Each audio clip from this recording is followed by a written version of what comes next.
Township of Orion Zoning Board of Appeals scheduled for this time at this date. Please call the roll. Dan Durham. Here. Don Walker. Here. Diane Danaskis, here. Tony Kirby. Here. Joanne Van Tassel. Here. Quorum is present. Thank you.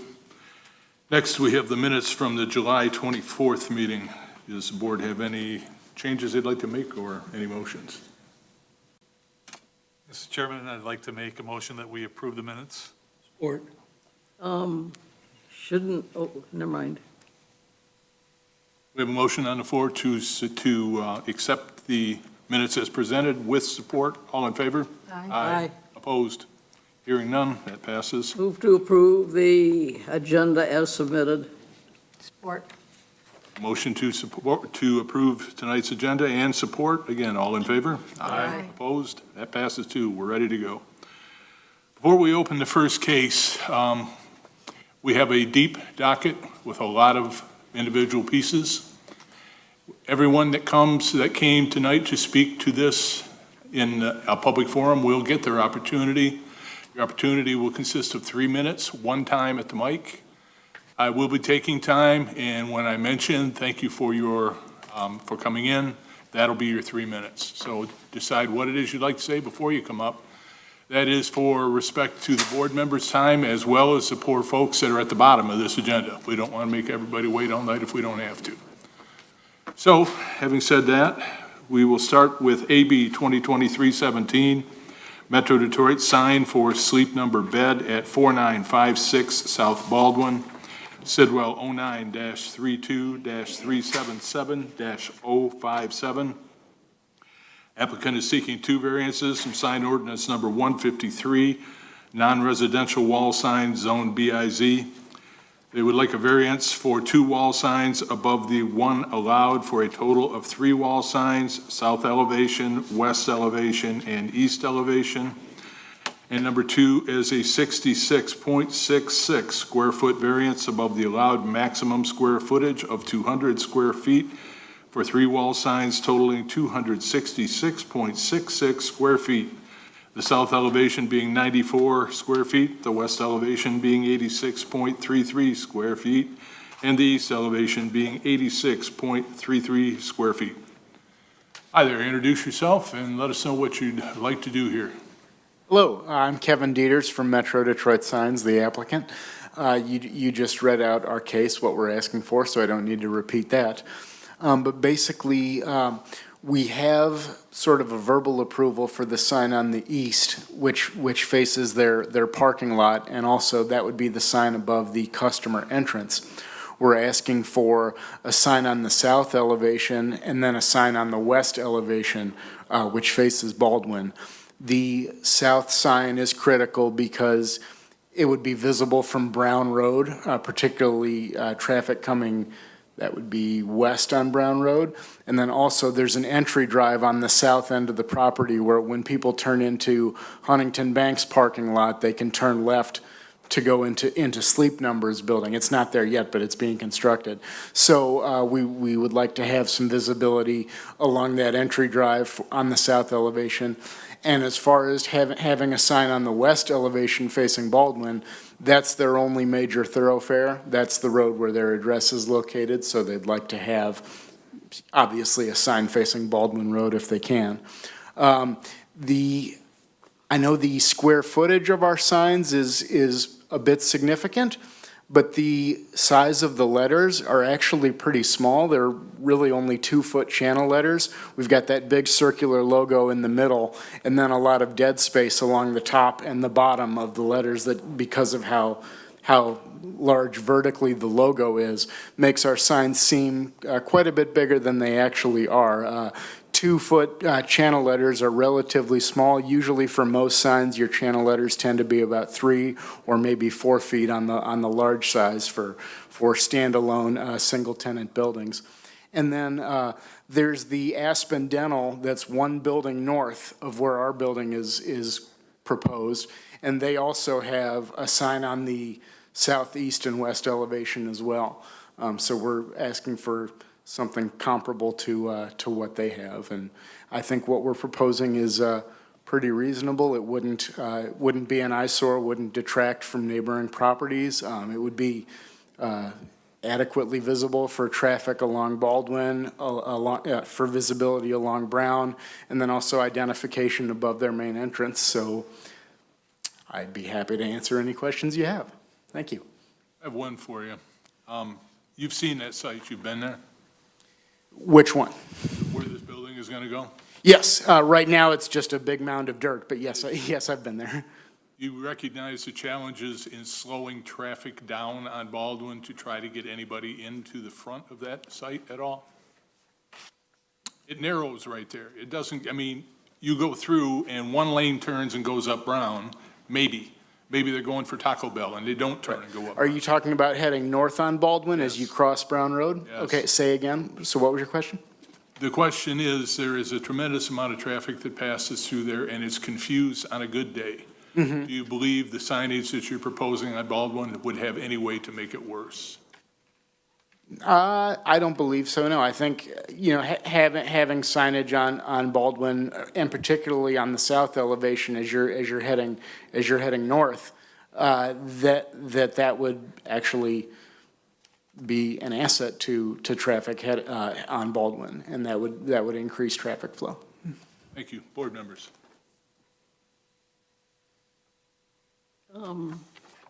Fantastic. Being familiar with this site, I see that in order to get to the Sleep Number store, you turn in and use the Huntington Bank driveway there. And to me, that makes sense rather than having another curb cut at Baldwin Road. They avoid that. And the stores in that area, with the exception of Taco Bell, which is the northernmost one in this grouping,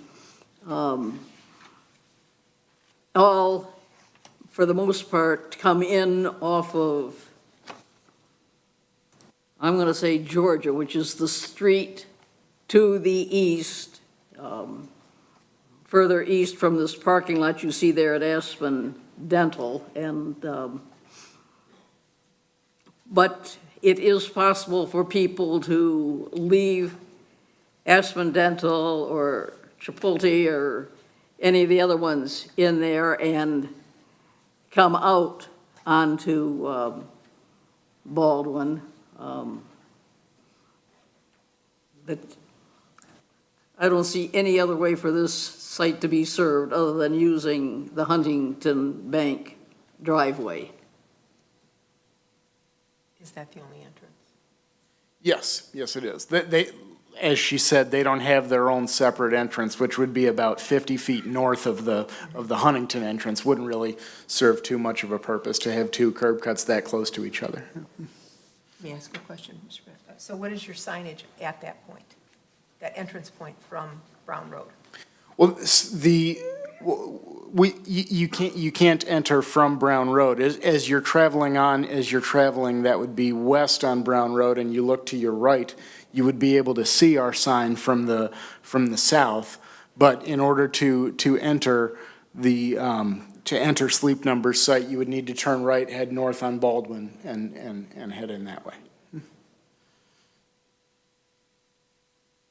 I have one question. In a shared driveway with Huntington, did you have to enter into an agreement with them? Not that I know of. I don't believe so. Because they're keeping their own monument sign. But I don't know for a fact, but not that I've heard, because they didn't need to sign off on our drawings or sign our variance application, anything like that. The company that I'm working directly for is a national sign company in Illinois that's manufacturing the wall signs. So they don't have anything to do with the ground sign, which is being proposed next. It's the case after ours. But as far as I know, I haven't had any contact with anyone from the bank, and I don't believe my customer has either. So I can't say for sure. I can't speak to that, but to my knowledge, there isn't any sort of joint agreement with the bank. Thank you. Excuse me, Mr. Chair, I believe there is one. There is one? There was one in Oh. place. Correct. Well, thank you.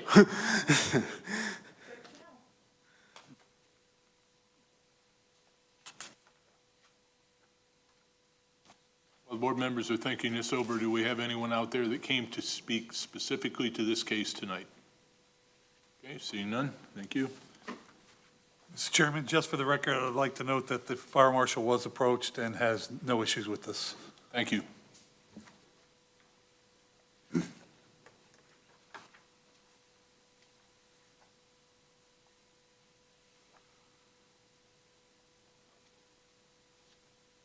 Board has nothing additional. We can entertain a motion.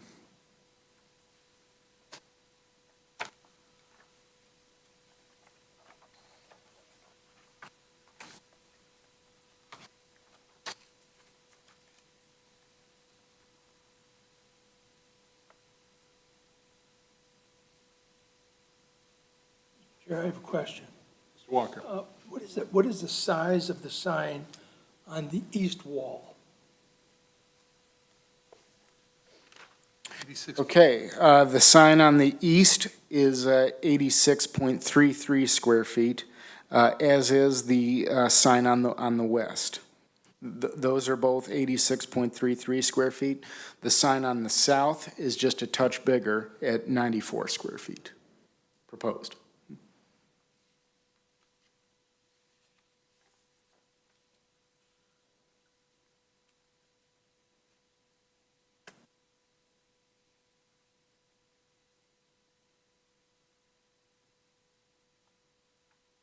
Ms. Van Tassel.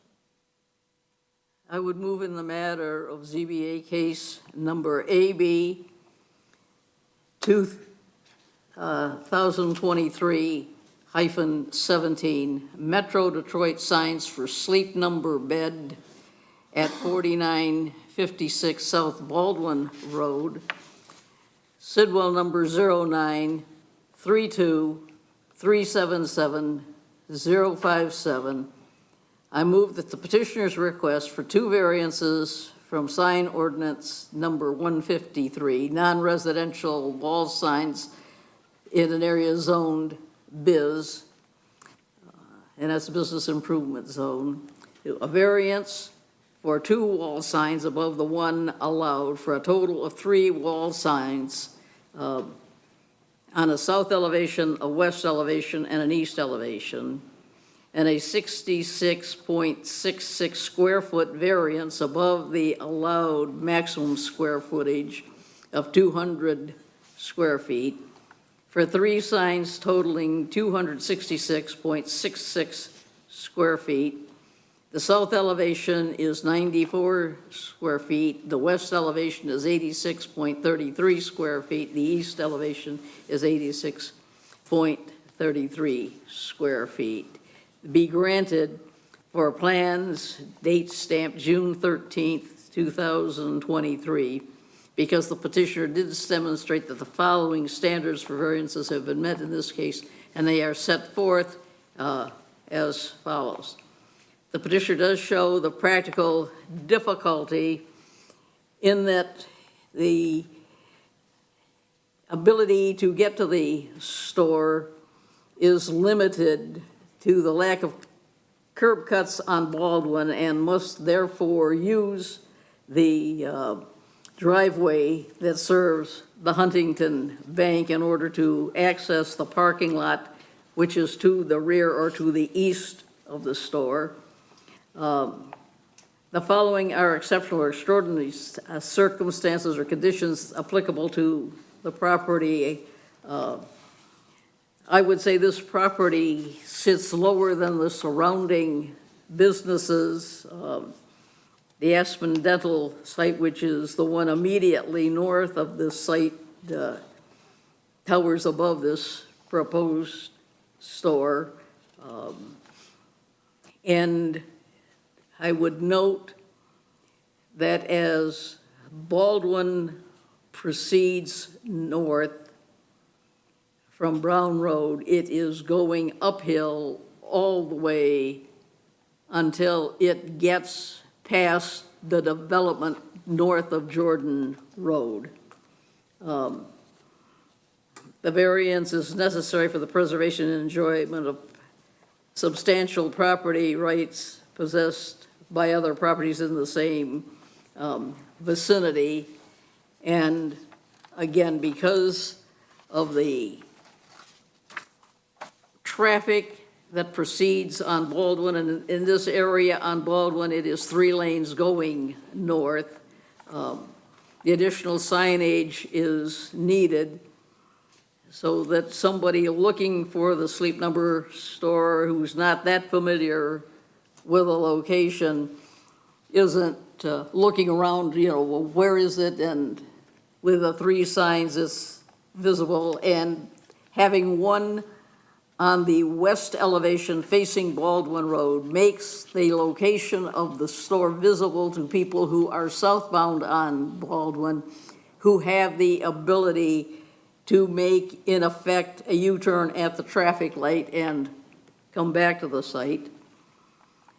The granting of the variance will not be materially detrimental to the public welfare or material injurious to property or to improvements in such zone or district to which the property is located, because the other businesses here in this area tend to have the additional signage as Sleep Number store is requesting.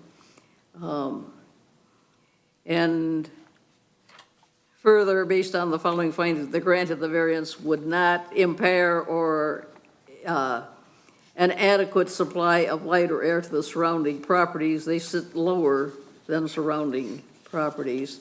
It would not unreasonably increase congestion in the public streets due to the fact that this is a busy street as it is, and there are 3 lanes.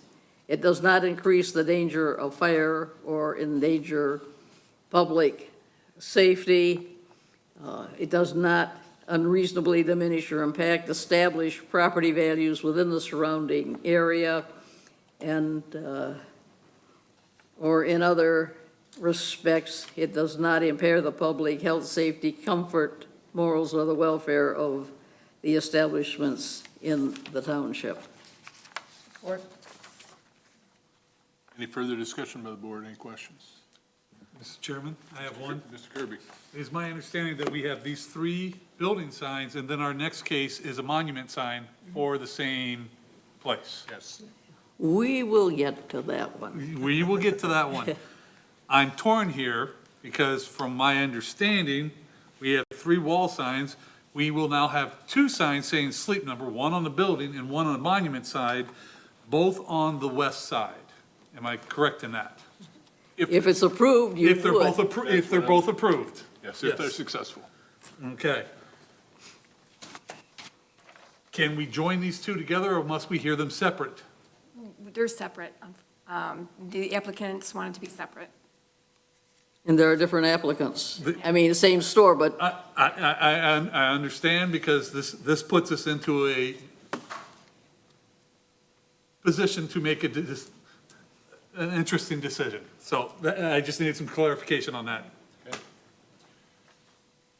We have a motion on the floor by Mrs. Van Tassel, supported by Ms. Danaskis. Apologize, get my lips straight here in a minute. So we have a motion on the floor with support. Anything further? Please call the roll. Diane Danaskis, yes. Joanne Van Tassel, yes, Don Walker, Yes. Tony Kirby, No. Dan Durham. Yes, your motion is successful. You're good to go. Thank you. Thanks for coming in. Next up, we have AB 2023-19, Northern Sign Company for Sleep Number Bed, 4956 South Baldwin Road, Sidwell, 09-32-377-057. Applicant is seeking 2 variances, some non-residential ground sign. Number 1 is a variance from sign ordinance 153, non-residential ground signs zoned BIZ. 1 is a 15-foot road right-of-way setback variance from the required 30 feet for a ground sign to be 15 feet from the road right-of-way. And number 2 is 1 variance from zoning ordinance 78, Article 36, 34, Section 34.03B, I apologize. It is a 25-foot front yard setback variance from the required 40 feet for a ground sign to be 15 feet from the front yard property line. Please introduce yourself, let us know. Thank you for your time. I'm Mary Ellen Maderi from Northern Sign Company, and I am here to seek. Excuse me, could you speak more into the microphone, I please? apologize. Mary Thank you. Ellen Maderi from Northern Sign Company, and I'm here on behalf of Sleep Number for a monument sign setback. First question that I always ask is, it tells how far it is from the road right of way. How far will it be from the road itself, if you know? Well, we would like it to be 15 feet as opposed to 30, From where the cars drive? yes. Okay. And you hear or heard maybe some of the challenges you might face with your application because there's already been variances granted for signs? Yes. So I would ask, and you probably don't need me to mention this, but I would ask that you let us know why the additional is needed, what it is that they're going to accomplish. By having the additional signage, Yes. well, I guess I don't have an answer to that. We have just been asked to present ourselves in front of you to get a monument sign and not have it in the building, to have the setback moved out. Okay. We're not doing the sign, we're just making the monument. The pedestal essentially that it's on. Yes, so eventually I would assume that I might be back for the sign. I got you. Thank you. Board members. Mr. Naskis. Just some clarification. So the main entrance to Sleep Number is going to be the shared driveway. The sign they're planning to place is in the center of the building, further up. Is there signage at the entrance to the driveway that leads to their parking lot? That says, enter here for Sleep Number. None's being proposed. Okay, so if we are looking to avoid confusion and to direct traffic efficiently,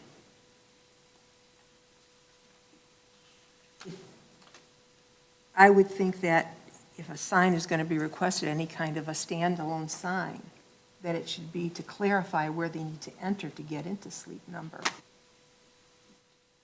Just my opinion. In other words, by the time you realize it and see the monument sign, you're already past it. Exactly. Understood.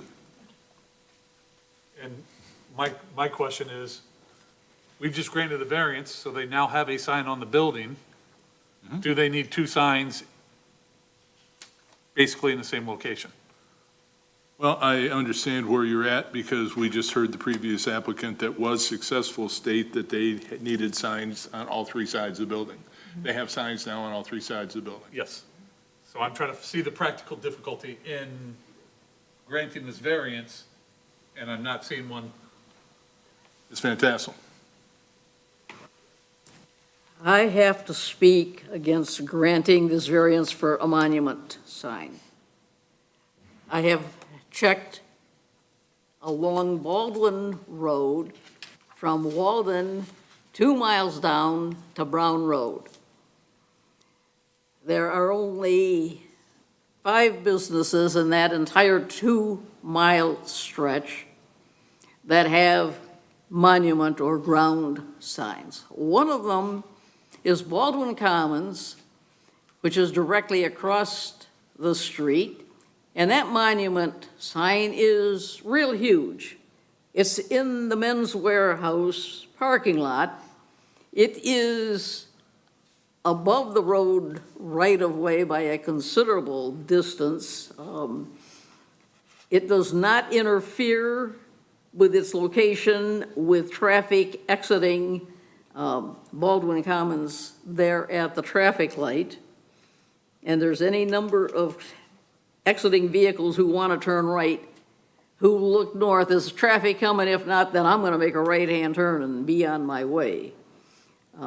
The only monument sign in this area is the Taco Bell sign, which is the northernmost business in this section, and it is set back considerable. I don't know if they needed a variance for that or not, but I do know it is behind the sidewalk. It is behind I'm gonna call it a wrought iron type fence. And Taco Bell was the first business in the area, and it's the only one that has a curb cut entering the property off of Baldwin Road. The other problem I have with this sign, as I mentioned earlier, in this area, the northbound Baldwin is going up a hill. That sign, based on the documents presented, is a 6-foot-high sign. And I think that's the size of the sign itself, not the total size based on my concern is with northbound traffic, that a monument sign in that area, 6 feet high, might not impede the view of people going northbound in that most easterly lane, because they'd be able to see over it if they're driving a big truck like, Mike Flood has, that big pickup truck of his.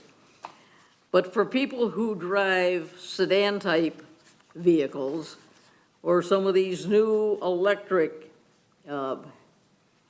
cars, they're not going to be able to see past that sign as close to the street as they want to place it.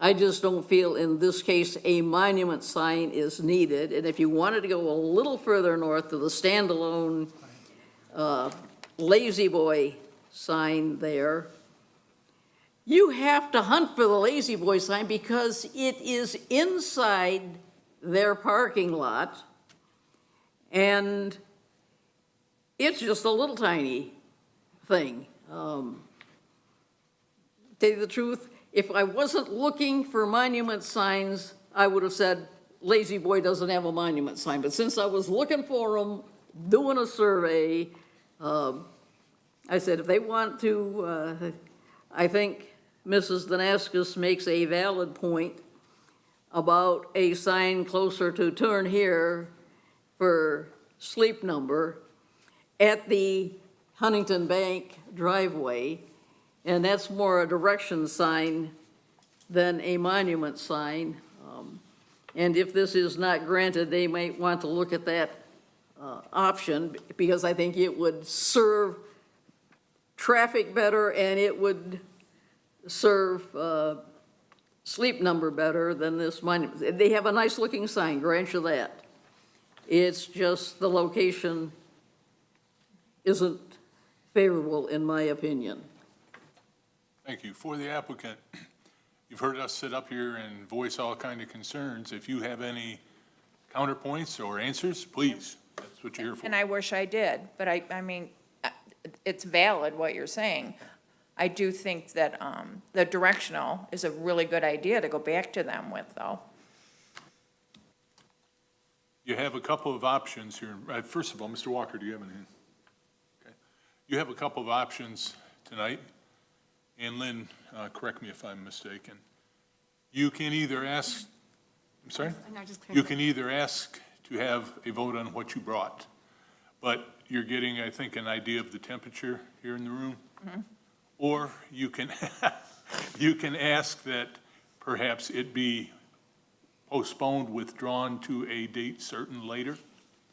We can give you a date before you leave when you can go back to whoever asked you to come, let them know what you ran into, and ask them that they may, or ask them if they may want to rethink their situation. Okay? Excuse me, Mr. Chairman. Please. I think you'll either have to deny it or approve it tonight. If she wanted to do a date certain and come back with something totally different, we couldn't do that. She'd have to come back with this exact same thing to do a date certain. So if she wanted to come back with directional signs to put near that Huntington Bank entrance between the two, it would have to be re-advertised unless it is, fits within the ordinance. Then she wouldn't have to come back at all. But it would have to be either approved tonight or denied tonight. Thank you. You know way more about this than I have any experience with. So, board members, any further for this applicant? I'm ready to make a motion pending the young lady's decision on whether she wants us to or not. Before we do that, is anybody in the audience that came specifically to speak to this? This isn't the type of thing that usually draws people from outside, but we have to ask. Seeing none, what would you like to do? Well, I guess I'm a little confused, and that Lynn, God bless you, she's awesome, but I don't know what to do. So if I say, let's take the vote, and it's denied, which I'm quite sure it's going to be, is that the best avenue for me to take? Or do I just say, come back at another time, and it's just gonna be the same answer again? I don't know what your position in all this is, and I hesitate to say too much. Do you have the ability to go back, tell people why this failed, and tell them that they need to do these things different to make the next application not fail? Well, yes, but I don't know what would be different. Well, I mean, one thing, if they want a monument sign, first of all, if they want any chance at a monument sign, and I'm just kind of trying to gather what the board had mentioned, putting it past the entrance driveway is probably not going to get them what they want. We have some folks that don't care for monument signs much at all, but they have to look at the entire case, so that isn't a real big thing. But the positioning of it is one thing. Board members, anything else that this lady should carry back? You have multiple signages on the same side of the building. You have to clearly, for me, you would have to clearly define why you need both of those signs. Basically, in the same side of the building, at almost the exact same location. where I could have maybe not been fighting against another sign. I mean, to be honest. This is why I asked if these two should be put together or not. They were intentionally separated for that reason. Lynn, please. Now, directional signs are allowed, so you might want to look at something like that. If you want to call, tomorrow we can talk about them. They're allowed at, I believe they're 30 inches tall, 2 square feet.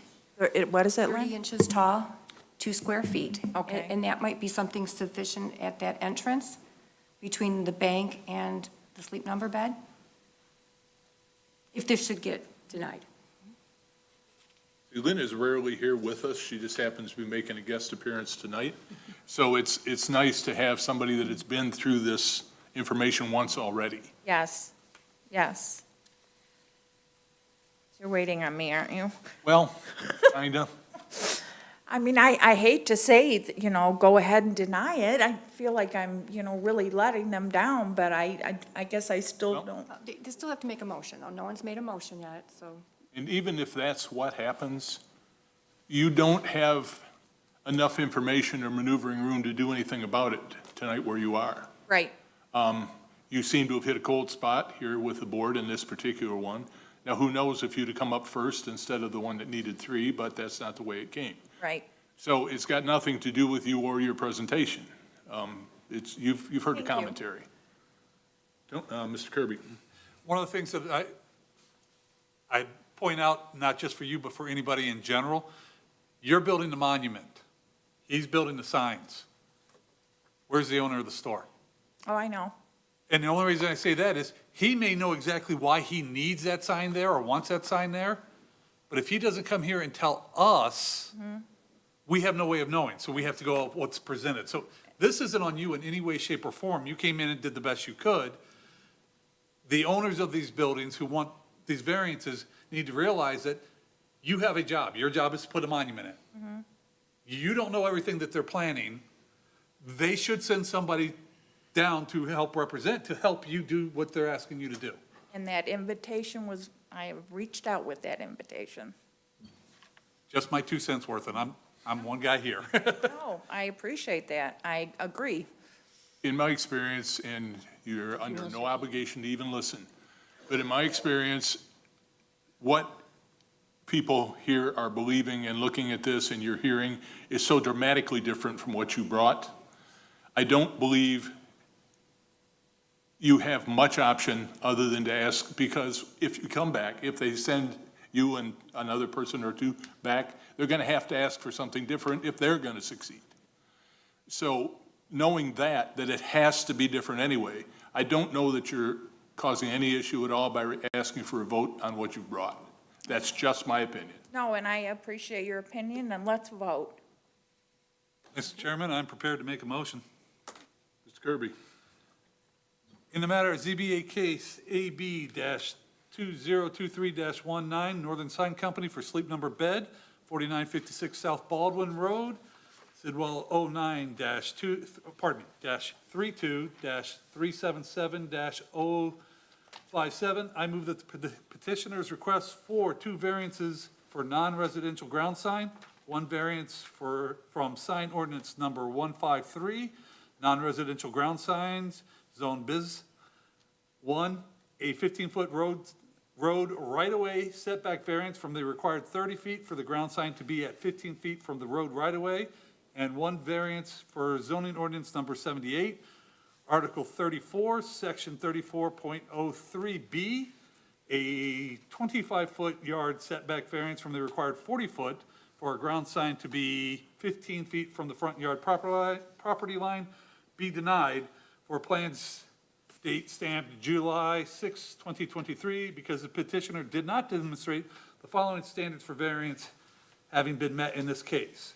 The petitioner did not demonstrate a practical difficulty. The difficulty of signage has been addressed. There will be 3 signs on this building, one on the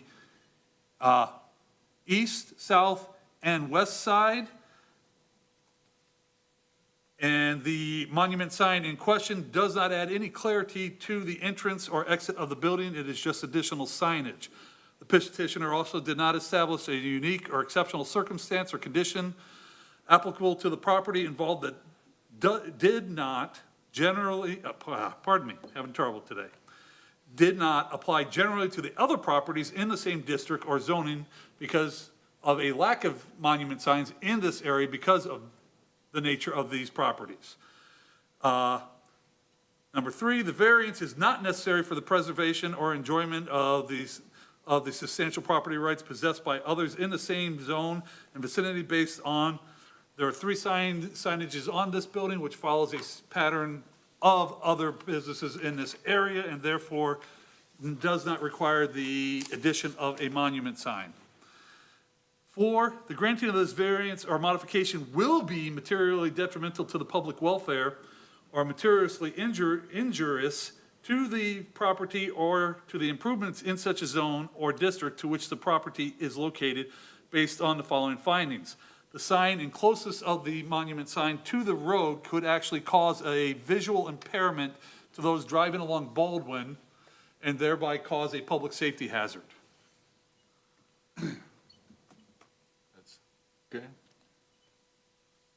Support. We have a motion on the floor by Mr. Kirby and support by Mr. Walker. Do we have any additional concerns? Seeing none, please call the roll. Joanne Van Tassel. Yes to deny. Yes. Don Walker. Yes. Tony Kirby. Yes. Diane Danaskus, yes. Dan Durham.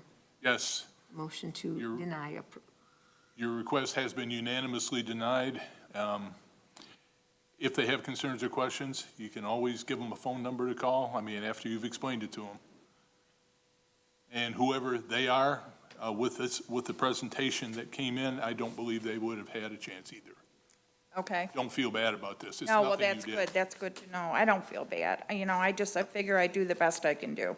And that's exactly what you did. Some people managed to snatch defeat from the jaws of victory. You did not do that. It's just the way it worked. Yeah. Well, thank you very much for your time, everyone. Thank you. And I'll be calling you. Thank you, ma'am. Next up, we have AB 2023-20, Bill Carr signs for Dort Financial Credit Union at 831 Brown Road, Sidwell 09-35-351-029. Applicant is seeking 13 variances from zoning ordinance 153, zone BIZ. Number 1 is a variance to allow 4 additional wall signs on the building. above the one allowed for a total of 5 wall signs on the building totaling 113.35 square feet, 3 on the south elevation totaling 68.94 square feet, and 2 on the east elevation totaling 44.41 square feet. Number 2 is a variance to allow 4 ATM wall signs. Number 3 is a 12.56 square foot variance above the allowed 1.40 square feet for a 13.96 square foot wall sign on the right side of the ATM machine. Number 4 is a 7.08 square foot variance above the allowed 0.79 square foot for a 7.87 square foot wall sign on the front side of the ATM machine. Number 5 is a 12.56 square foot variance above the allowed 1.40 square feet for a 13.96 square foot wall sign on the left side of the ATM machine.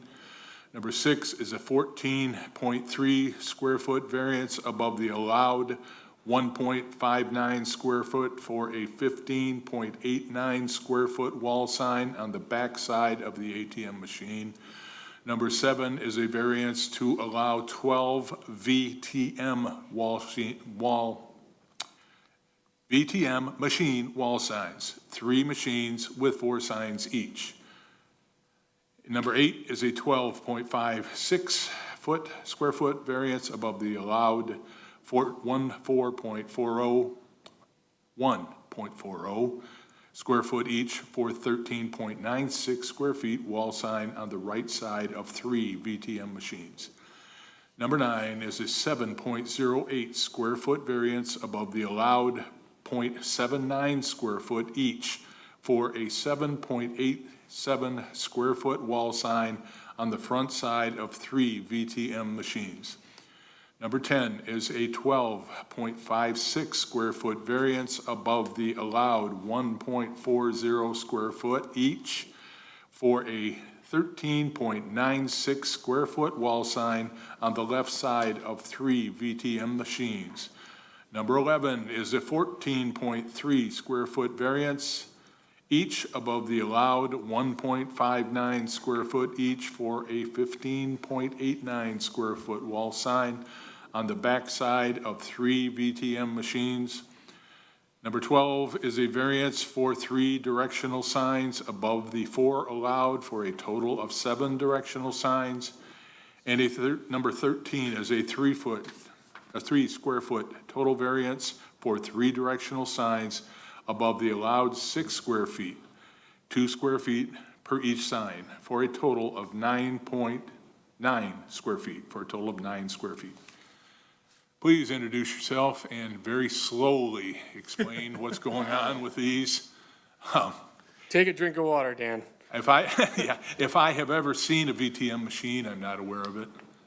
And it's hard, maybe the other board members, it's not.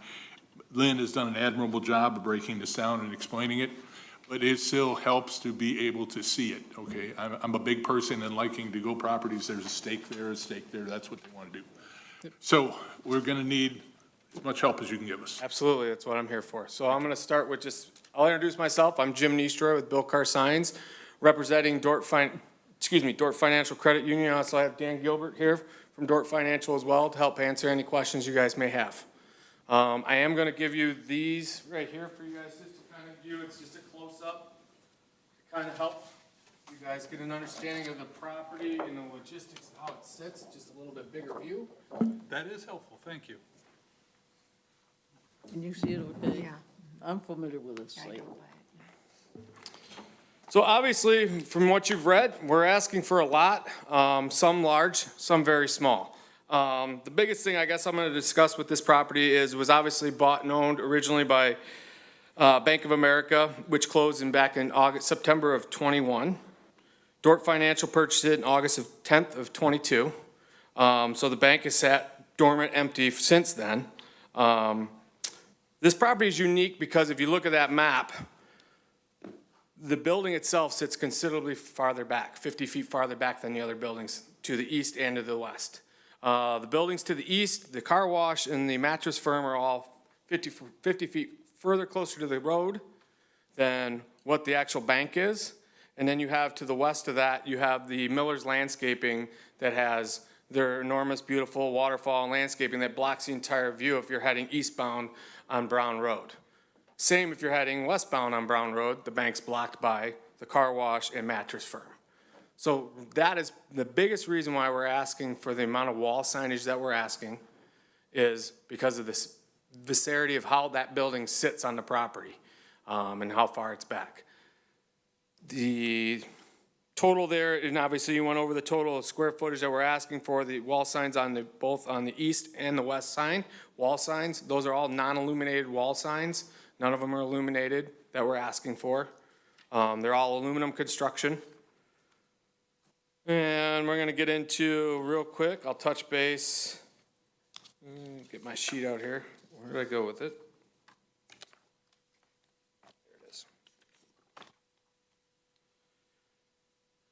The variances that we're asking for the ATM machine on the signage on that, for the faces, that's located in the back of the property, if you see the site plan. There you go, she's got it up. So we're actually asking, and I think the square footage is wrong on this, we're only asking for the Dort logo of 20 and a half inches tall by 20 and a half inches long, the Dort logo with the dortonline.org with the phone number on the side of the ATMs and the VTM machines. The VTM machine is a virtual teller machine. So when you pull up, you're actually going to be face to face with an actual teller. Not even located in the bank. It'll be housed somewhere else by Dort Financial. So it's kind of the new rage of a lot of banks are going to this. They're not the first ones. We've done multiples of them like this. And basically what we're gonna do is we apply their logos, their branding on both sides of the ATMs and the VTM machines. So I kind of touched base on the ATM and the VTM machines and the square footage of what we're asking for. The 3 directional signs are to replace, the digital directional signs are to replace the open and closed signs that are located in the drive-through signs now. These are kind of the new thing that everybody, all the banks are going to now, is it's basically an LED, I wouldn't say a message center because you can't change the message. It's literally going to say teller closed, teller open, ATM open or closed. It's just an LED version of it. Super energy efficient, low cost to maintain type of deal. So we're looking at 3 of those as well to go over the drive-through for directional signage. And then in regards to the remaining directional signs, we do have directional signs that are allowed by code, the four directional signs, 2 square feet, 30 inches in height, which have been applied for permitting wise. That'll direct people to the drive-through, direct them to the ATM line, where the canopy is, and everything like that, and where the main entrance is. The biggest thing the biggest thing that we see here with is the hardship and the location of how the property is adjacent to the other properties and how far it's set back from the road. Dort Financial is obviously making a huge investment here in Oakland County and Orion Township. This is their first branch in Oakland County. They are mostly Genesee and Lapeer County, Dort Credit Union. So they're trying to bring themselves down farther to service their customers and obviously build more customer base. Let me ask you, I understand several of the concerns you brought up. The building does sit back, and it also has a handicap of nothing having happened there for a long time. People aren't used to looking at it because there's not been an open business there. But, and I get the wall signs because it's going to be a new business and people need to be able to see it from the street. I understand all that. But once they're on the property, the sign, at least in my mind, the need for signs kind of goes down because you've got them in. Sign is, and you would know better than I would, is a sign mainly not to get them in off the road. It's a directional point. So I understand the directional signs once they're on the site, so they're not going in opposing directions and things like that. But just on the face of it, it seems, I won't say excessive, it seems like a high number. Once they're already, yep, Dort's there, okay, I'm there, I see the doorway to Dort. we're trying to also grab the tenants at the mattress firm and the car wash from that east elevation signage. That makes sense, too. Thank you. Yep. Board members, Ms. Damascus. Driving up to this, if I didn't have GPS, I would have blown right by it, because I was going west on Brown Road. So because of where you are set back quite far, there's a lot of foliage, there's a lot of buildings in front of you. Not that I normally look for monument signs, but are you planning any kind of a monument sign that's outward so that people coming down the road can see where they're going? Yes, we're actually using the existing sign that's there. Okay.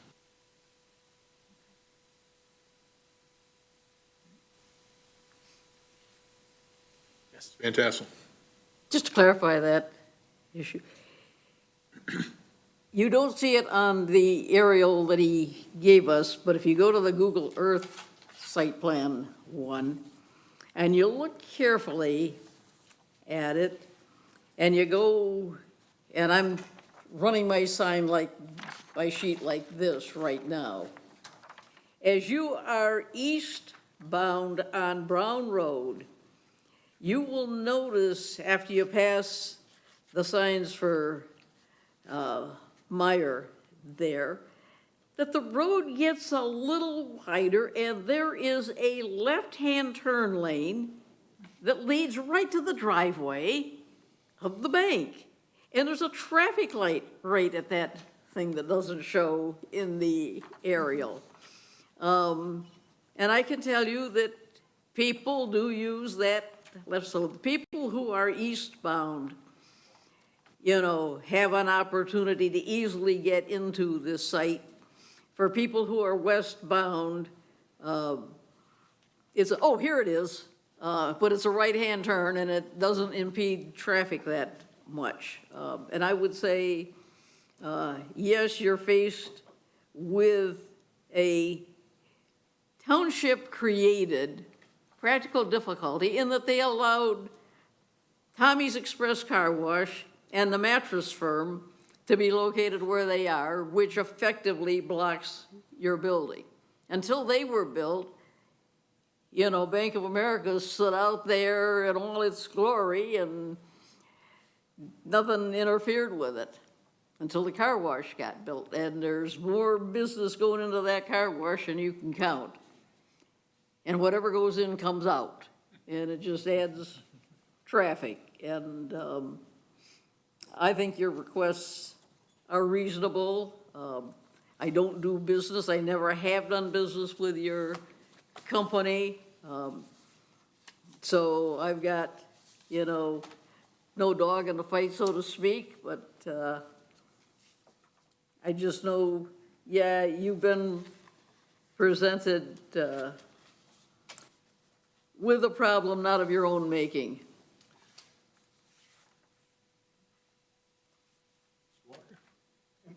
Mr. Chair, I kind of shared your thoughts. Once you got your customer past that driveway, once you're in there, you've got them.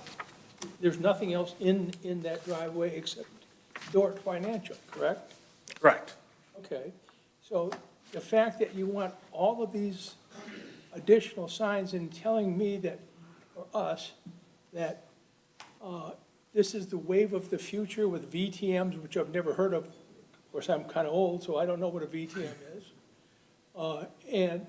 But every bank that I've been into recently, there are less and less drive-up ATMs.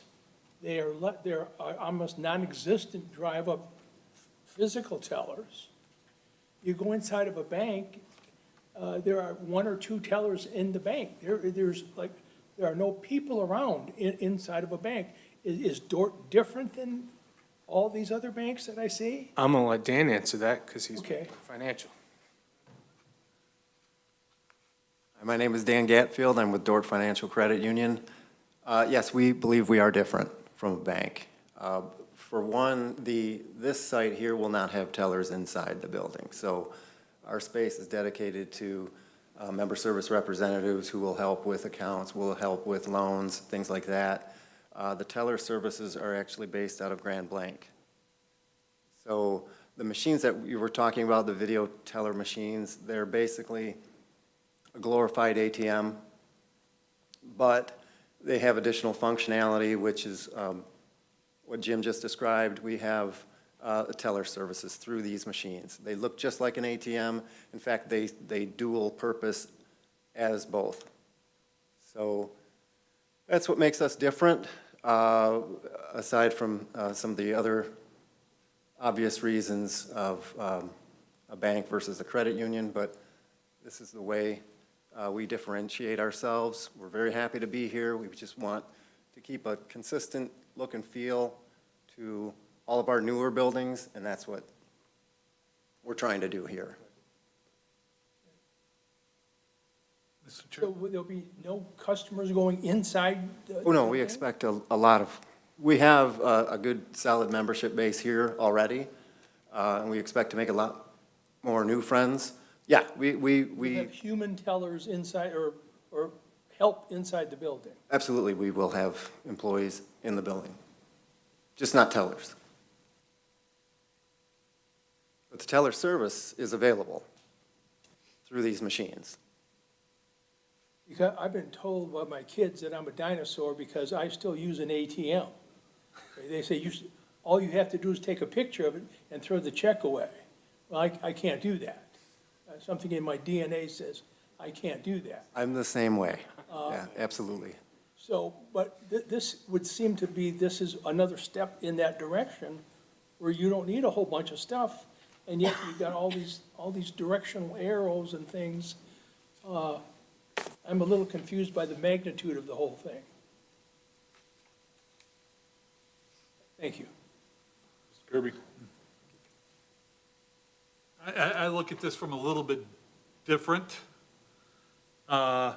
Yes, 2 other buildings were built further up, but you bought this building knowing it was set further back. So I don't see a township-created practical difficulty there. I see that as a choice you made. So I'm trying to find the practical difficulty that would allow me to grant this, if you can understand what I'm saying here. You knew the building was set back further. You're asking for, I will say excessive signage, in my opinion. 4 wall signs on the building is, in my opinion, a little more than what you need to let people know who you are. I think it's wonderful advertisement, but that's not a reason, that's not a practical difficulty. That's not a reason for me to vote yes to let you break the ordinance, basically. Because that's what you're doing. You're asking us to let you legally break the law. So is there a practical difficulty that I am not seeing that you can point out to us? Either one. Okay, I did write in my variance package, the other difficulty is obviously Brown Road. And granted, there is a light there, which is a plus for Dort Financial. But it's also a negative in the fact because the building is set back so far that the speed limit's 45 miles an hour there. If I'm making a left-hand turn and see Dort, I'm turning in oncoming traffic when the light's green. Same if I'm coming eastbound, I don't see it till if I'm heading westbound, I'm right on top of that bank, that credit union, before I even get the chance to make my right-hand turn. Light or no light, green light or red light. 45 miles an hour if I'm cruising along. If I have GPS, great. But if I don't, But you do have an existing monument sign that you're going to be using that is on site already, correct? we are correct. And we're using that one because of the setback requirements to put a new one in there. It would actually be back farther. Okay. And it's still blocked by the mattress. I'm not questioning the challenge there. I'm just trying to get a better understanding so I can try to formulate an opinion that falls within the. We chose to go with more wall signage. Dort Financial did, not me as the sign representative. Dort Financial chose to go with more wall signage, knowing that they were giving up a variance to go closer to the road with the ground sign, and chose to reuse the existing wall sign. Had good conversation with Lynn in regards to the whole thing, so. Okay.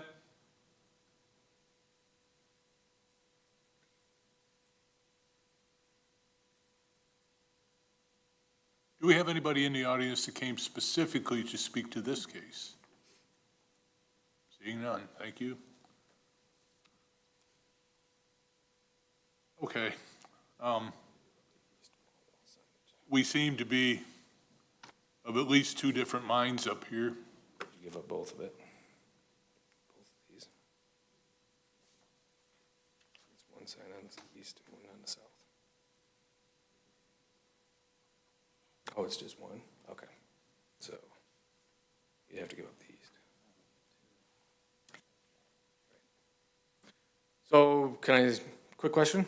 Please. So Dan and I here are talking, and obviously the south elevation is the most predominant towards Brown Road. We're okay with giving up sign 1 on the east elevation, wall sign on the top? That would face the parking lot. Okay.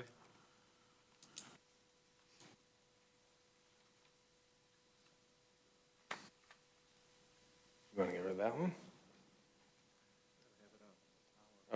Okay, we're gonna change that. Sorry, we're actually gonna give up sign number 2, the logo underneath. You'd have Dort Financial on the upper, but the On DF the down tower below. portion of it, yep, and we're giving up the DF logos on the bottom. And do we know what particular variance number that would coalesce? You're looking at variance number 1. Yep. So instead of the 4, you're just gonna get rid of the 1, you're saying? Both of those ovals, DFs. They have them listed as 2. It's actually 1, The 1 oval, okay. but it's actually listed as 2. It should have only been listed as 1. Well, you've got 2 signs, you've got number 1, right here. Yep, I see what you're saying, Lynn. So, So yeah, that's one separate, and then Yep. this is one separate, so Yep. there's 2 So on there's two, that yep. elevation. So you want to get rid of the 2, the 2 DFs, yep. number 2, the small DF. So then we would have to subtract the size of that from the 441.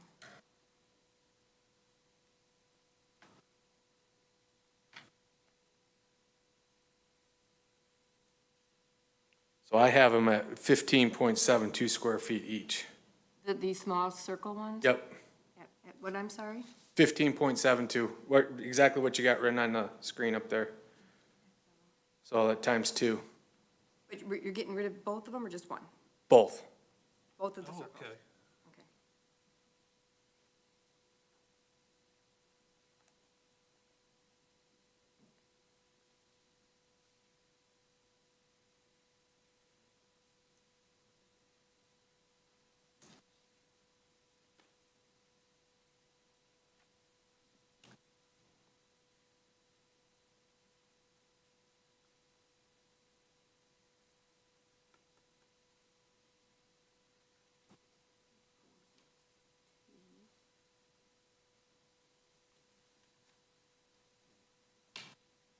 Yeah, so that's a total of 31.44 square feet deducted. I'm sorry, what was that, sir? Sure. Let's see where we go.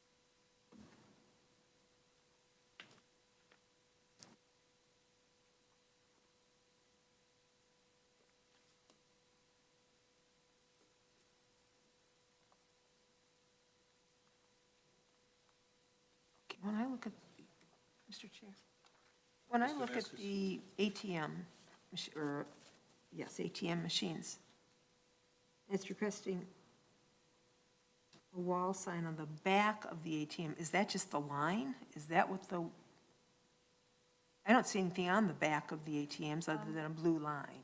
Yeah, there's no It's there's because no of the- graphic. Yeah, it's because of the color. The colors, the 2 colors, the dark blue and the light blue banding denotes a Dort. When you see that, you think of Dort Credit Unit, and it's considered a signage because of that. If it was just solid aluminum, it wouldn't be.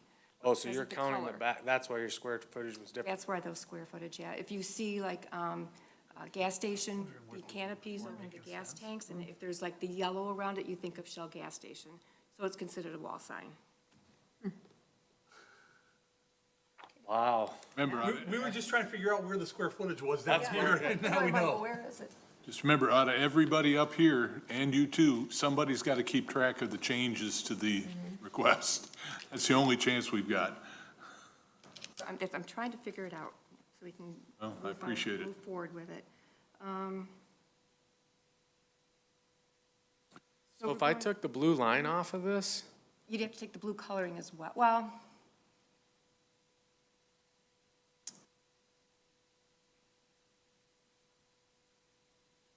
is that a sticking point? The colors on the ATM machine and the VTM machines? Or is it just these wall signs on the building? The total number of signage on the VTM and the ATM was also the wall signs, but the total signage, now that I understand where that's coming from, that's not as big a concern for me at this point, because I'm sitting here running them, I'm trying to figure out where they all are, and I'm looking at the Right. pack, and I'm going, I appreciate Ms. Dana's question, because it clarified a lot. So for me, it's not at this point. And with these gentlemen agreeing to take the two signs down that they are, they're demonstrating a willingness to work with the board, and that's always appreciated. Very much so. So are we looking at a total of 3 wall signs then? 2. In addition to the one, so the one that you're allowed and then 2 additional, is that correct? Correct. Okay. So, Can I approach you, Lynn, just to show you? So yes, please.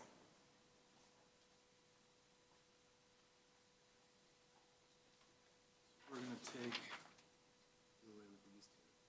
So that'll leave the main non-illuminated sign on the All right, south so. and east. That makes a lot more sense. So we're going to have 2 additional wall signs, this one and this one. right? Okay, so there's the 2 additional wall Trying to figure out why they needed 14 square feet for ATM signs. So you have Well, I added up, I think 28.69. total square footage they're looking for is 200 square feet is all. Yeah. And if they're taking away a chunk, even though there's still 13, Well, and I'm in favor of the directional signs. I don't have a problem with I know, directional signs at no, all, ever. No, it should be. You gotta once. know where they're That's going. for the both. Exactly, exactly. 28.69 is for the both sides. Okay. So we're looking at a total of 85.06. Yep. Okay, so. Two wall signs, We're including the one totaling, that's allowed. okay, so totaling 85. I appreciate everybody's patience, because the young lady that these gentlemen are speaking to is the very same one they'd have to talk to tomorrow if if this doesn't work. we couldn't move forward. 2 additional wall signs So- on the building above the one allowed for a total of 3 wall signs on the building. And that's because there's one allowed. Yep, there's one allowed. Okay, totaling 85.06 square noise feet, range? right? I believe it is. I am a Yeah, so it's gonna be smarter, one smarter on the than I south think I side? am. Can't see around the I know corner I to brought a tell. range in. South One and one on on the the south, in the east. Right now, it would be east, flooded inside the building. for a totaling, Once those get full of water, you ever do I'm getting confused. the carpets, the seat. 28.69, right? Yep. 28.69, okay, all right. The holes in the bottom. There's a drain plug typically in all converters. I've done this a whole bunch over my many years. Okay, here we go. Okay, here we go. Okay.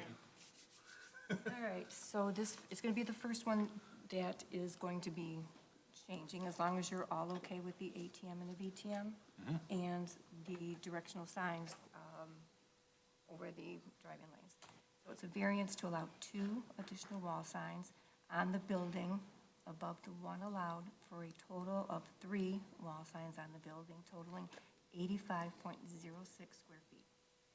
1 on the south elevation totaling 28.69 square feet, and 1 on the east elevation totaling 28.69 square feet. Okay? Thank you. I don't know who's going to make the motion. Me either. I'll pass it down, though, when the time. What was the 2 sides? Okay. Here's the- Why don't you read them by number as to what changes and, can I ask the chair to read them so we all get the same information at the same time? Okay, the proposed changes are a variance to allow 2 additional wall signs. Just, read me number, Number 1 on the variance request. Yes, it's number 1. okay, Variance to allow 2 additional wall signs on the building above the 1 allowed for a total of 3 wall signs on the building, totaling 83.06 square feet. 1 on the south elevation totaling 28.69 and one on the east elevation totaling 28.69. Everything else remains the same.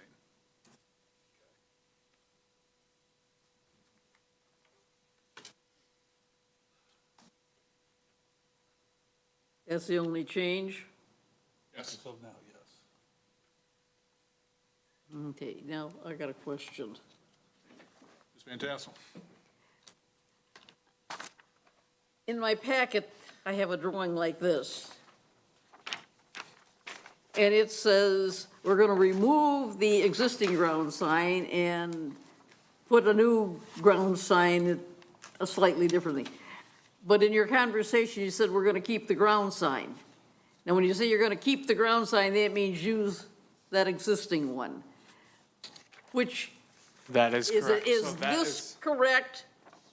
Other That words- for the ground sign location is incorrect, because when we submitted the package to Lynn, she pointed out that we would need a variance.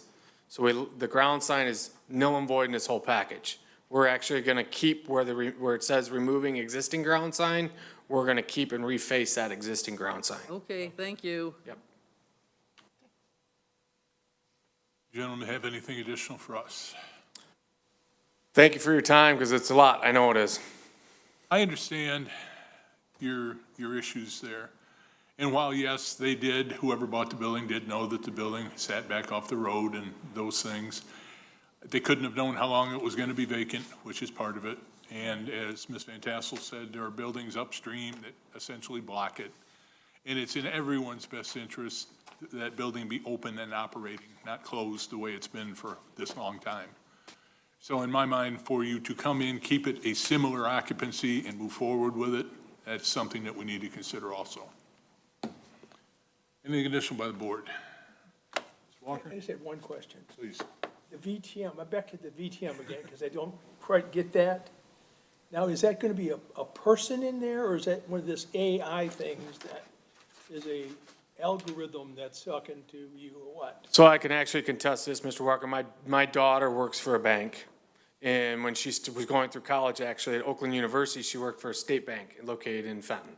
And she was a VTM, and they call it an ITM, virtual teller machine. She sat in an office in a cubicle in Grand Blanc.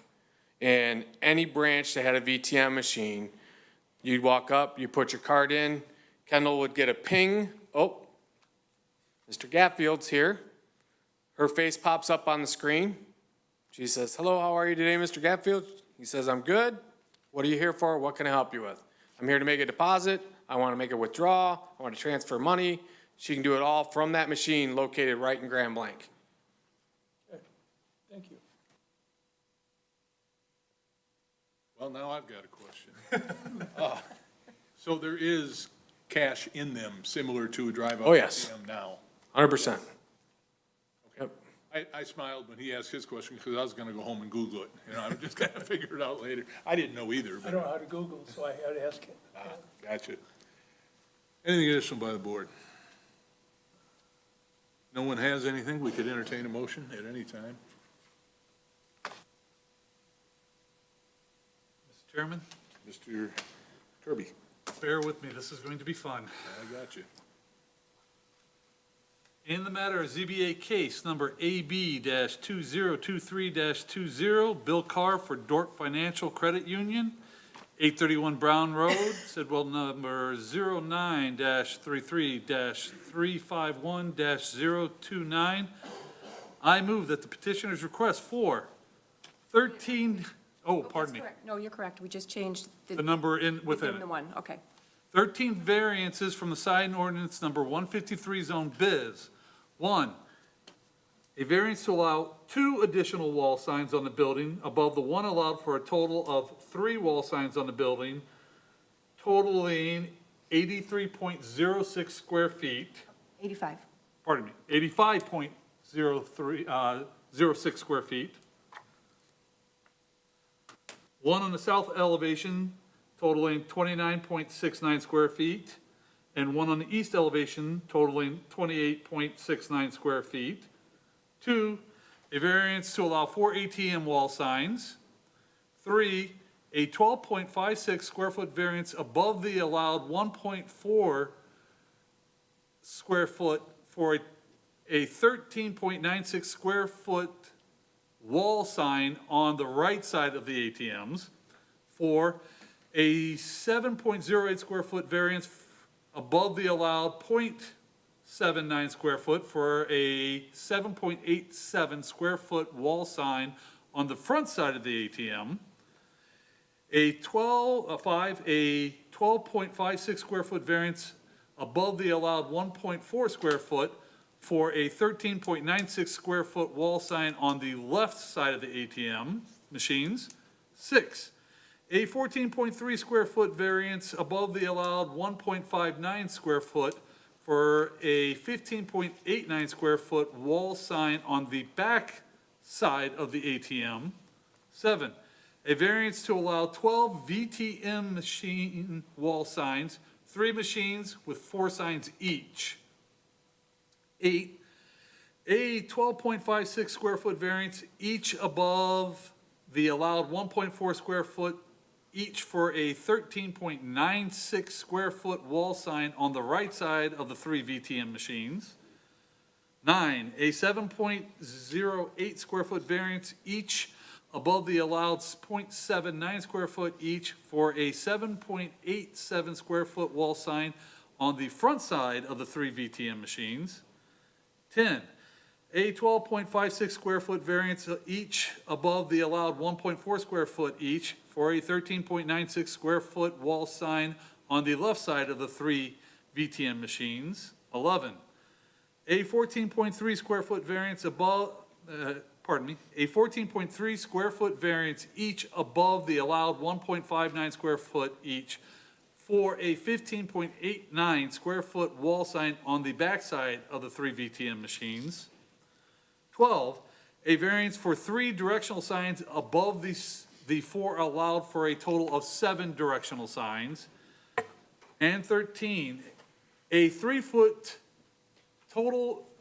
square foot total variance for 3 directional signs above the allowed 6 square foot, 2 square foot per each sign, for a total of 9 square foot, be granted for the plan's date stamped July 2nd, 2023, because the petitioner did demonstrate that the following standards for variances have been met in the case that is set forth, facts which show that in this case, the petitioner does show the following practical difficulties.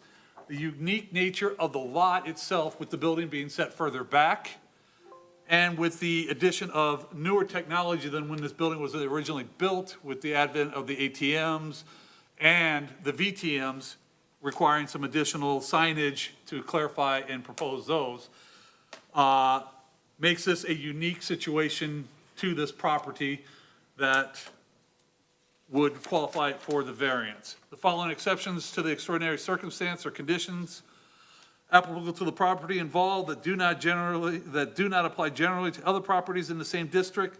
Again, the unique position of the property, the location on Brown Road, and the fact that the individual companies were willing to work with us to come to a agreement that was more beneficial to both parties, in my opinion.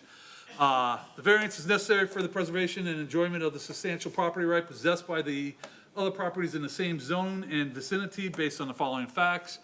It will increase traffic flow in the area, thereby increasing business to other properties in that area. And we're always looking for businesses to improve. The granting of this variance or modification will not be material detrimental to the public wealth or material injury onto the property or to improvements in such zone or district in which the property is located based on the following findings. With the additional signage, in and out will be easier. People will know where to go within the property, and it will advertise what the property now is.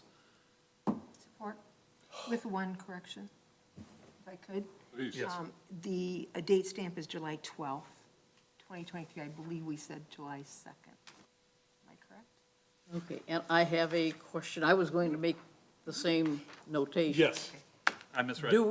Did they, on the stamped one that the township has, make the changes that were noted here? I have the application as received July 12th. Say that again? The application is stamped July 12th. Okay, that's not my question. My question is, on that plan, there were some modifications up here on number 1. We just made those. I know. Were they made on the plan's date stamp, July 12th? No, because we just made them tonight.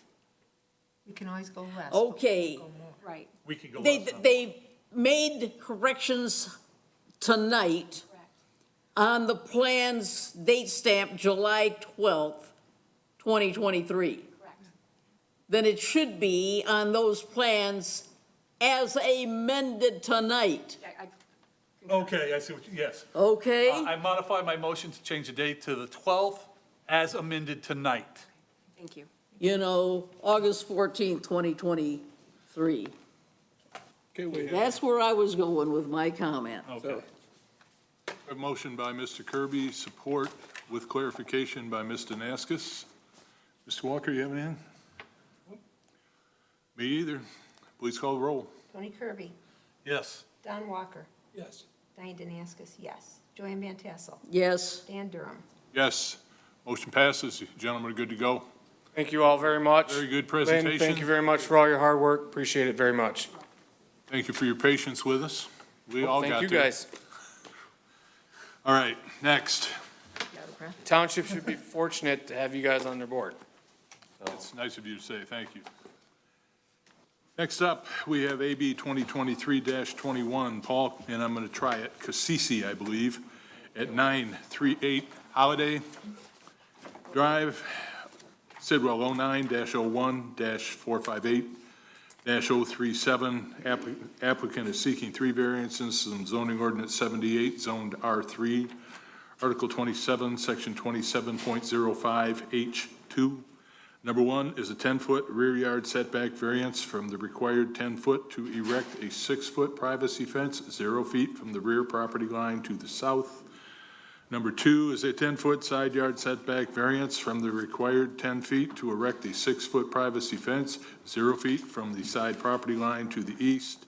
And number 3 is a 10-foot side yard setback variance from the required 10 feet to erect a 6-foot privacy fence 0 feet from the side property line to the west.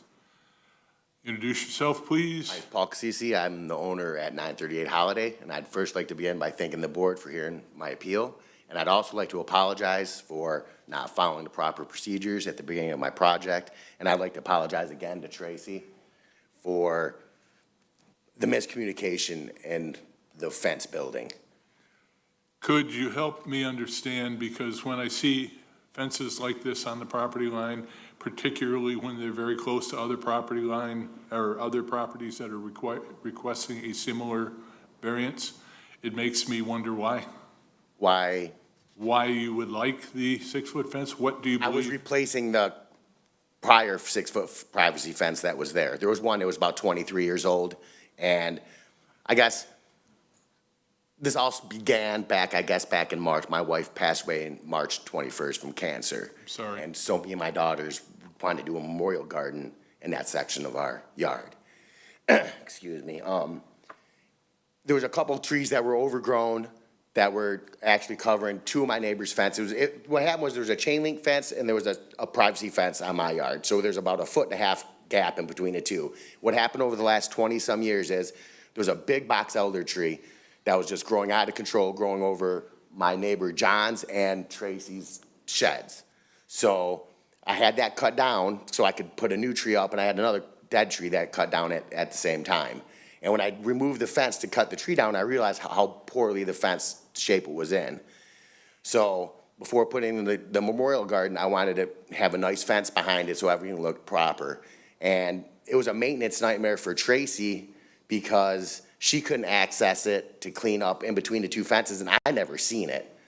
So that's how this whole process started. And what I did was I moved the fence back to the property line, which isn't the property line. Because I had a survey done. So actually, I'm still within 5 inches of my property from what the survey said. So I took that fence down. I was putting a new one up, and I was putting it up to where the chain link fence was. And that's what I was doing on that side of the house. And there was a miscommunication between my neighbor John and Tracy about removing a chain link fence that was there to make everything in just on one line. So there wasn't a gap between the two fences. I did include some pictures of what it was back there. The 6-foot fence that you referenced as having been there, was that prior to your ownership of the property? I installed that one back in 2000, yeah, in 2000 or 2001. I installed one. I matched the fences around the other two sides of my yard. So assuming there should have been a variance granted then, Yeah, there wasn't. and nobody said anything? No. Okay. And I apologize for asking it just this way, but it's the only way I know how. I'm not reading a strong neighborhood dispute here. I got letters from several of my neighbors. I didn't ask Tracy. The last time I was at her house, her husband or the man of the house wasn't too happy with me. Okay. So I didn't go back and try to have her sign a letter. I thought, As long as we all stay calm, we'll be fine. yeah. Okay, board members.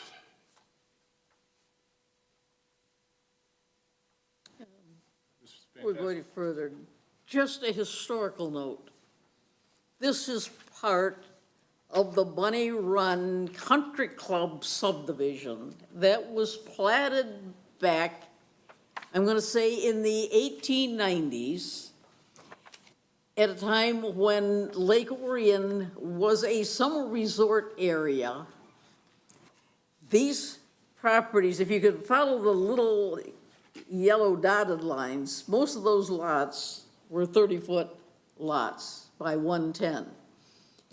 And nobody was doing anything with them until the township did a little work to improve some of the roads in the area, and developers came in.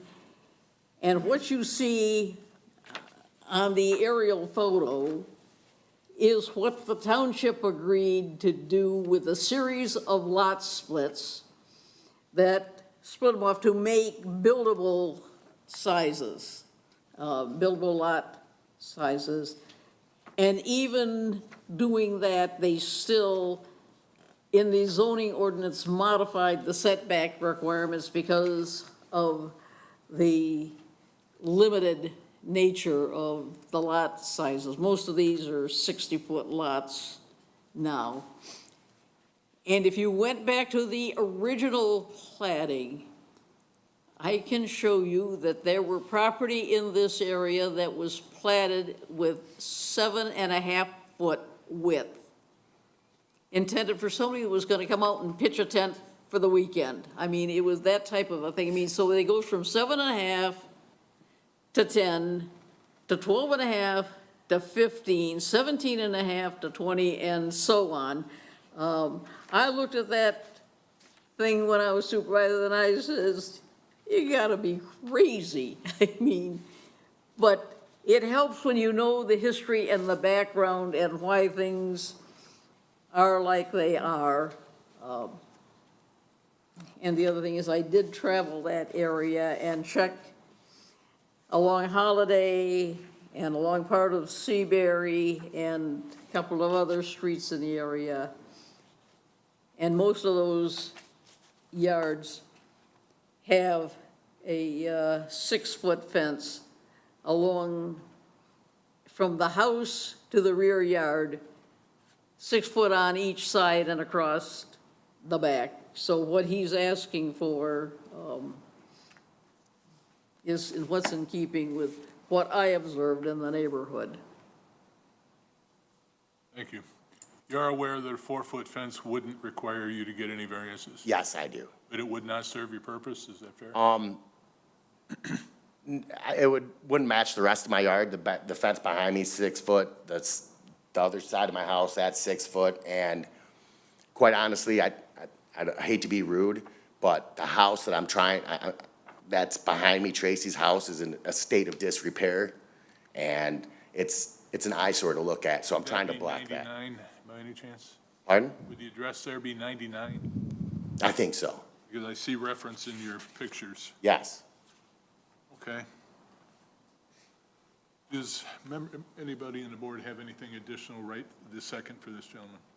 All right, I'm going to ask that you surrender the mic because I'm almost certain there's somebody that came to speak to this tonight. Now would be your time.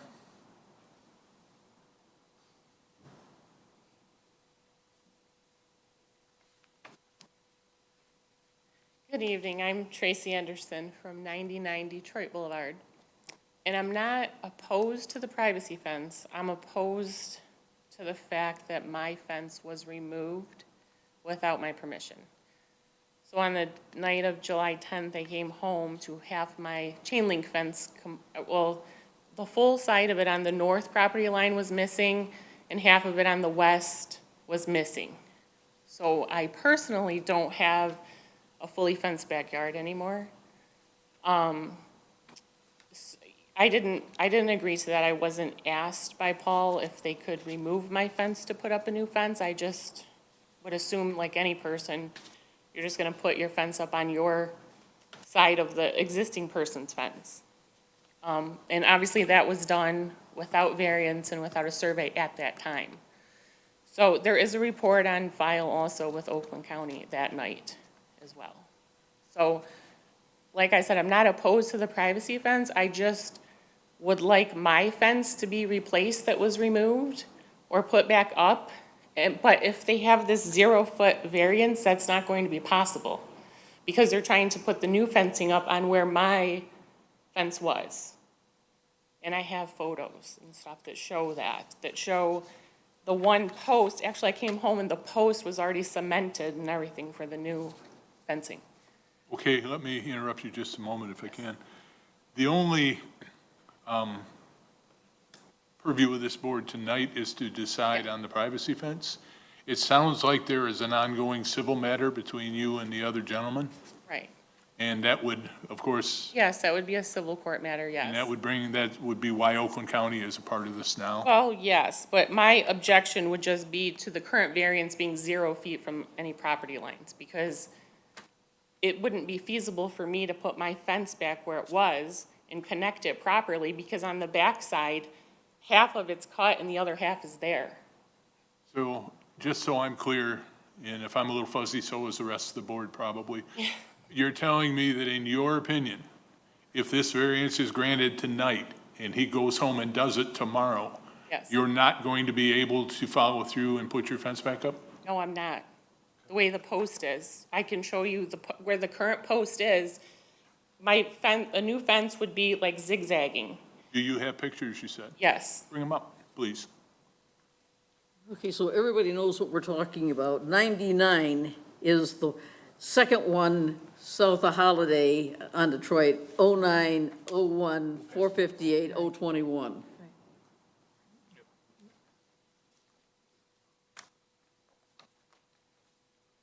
Is there anything additional you believe the board needs to know, or these No, folks? and Anybody? like I said, I just want to be able to put my fence back, and with a 0-foot variance, that won't be possible to put it how it was.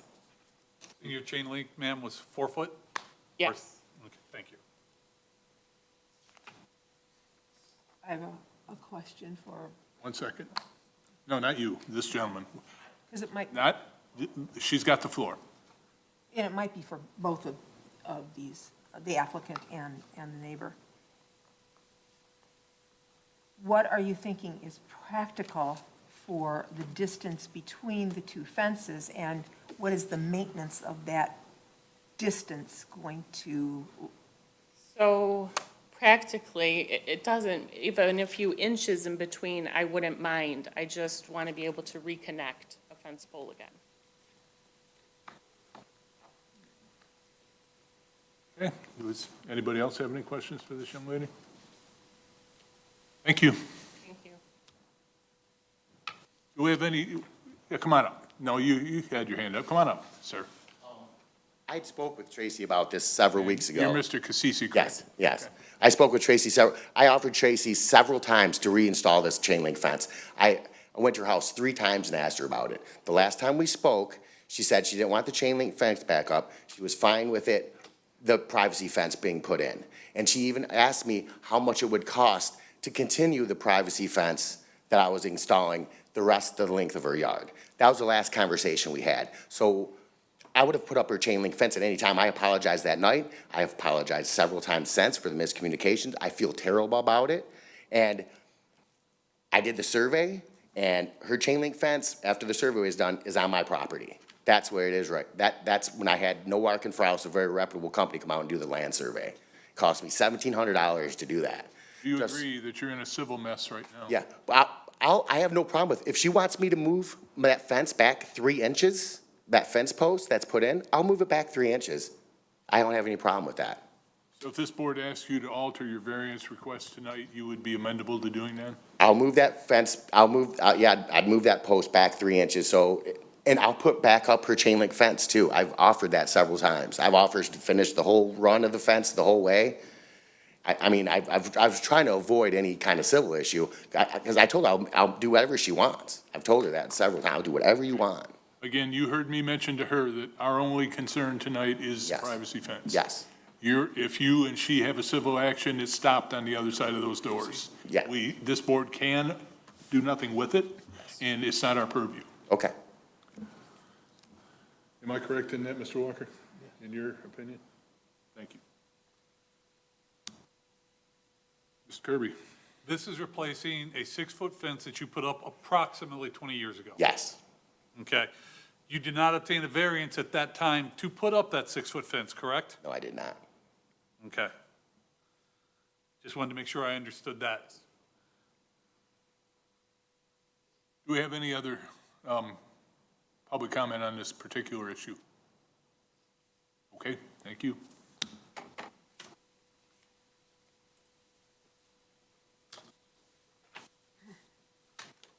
I guess the board members would need to formulate their own personal opinion, and I'm not sure what mine is whether granting a variance in this matter tonight is proper with the potential civil issues going. I'll move the fence post back. I don't necessarily want to see us dropped into the middle of a mess, but I don't know if it's I guess that's it. I Let me don't. offer a suggestion. Please. If the petitioner is willing to keep that fence to 3 inches away, even though it has no bearing on the civil suit, it sounds like the neighbor would agree that for purposes of today, Okay. and then they continue on whatever else they continue on about. My question is if we grant the variance and he's allowed to proceed, are we harming any future civil cases that go forward by changing the lay of the land, so to speak? Because you're erasing evidence basically at that point. But I'm not a lawyer, so I don't know. That's my question on, because if we're not going, if that's not going to affect the civil suit down the line and we can't be held accountable in any way, shape, or form for that, then we can, in my opinion, we can proceed. If by us allowing a variance to be granted and he can proceed and put up, are we becoming basically accessories after the fact on a criminal side by allowing him to change the lay of the land and change the way that things are right now? Let Did me you ask say this. young lady- criminal? I'm sorry, Mr. Van Tassel. Using a criminal term. This property dispute is a civil matter. It's not criminal in any sense of the word at all. No, it's not a criminal action. If there's a dispute, it's a civil action. True. Let me ask this young lady to come back up in blue there.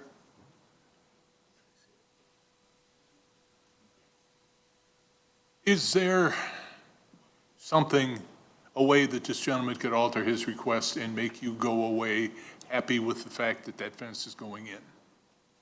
Yes, If you're prepared to make that decision tonight, you may not be. yes, I don't want to do any civil court stuff. And if my fence is still, I don't know where it's at.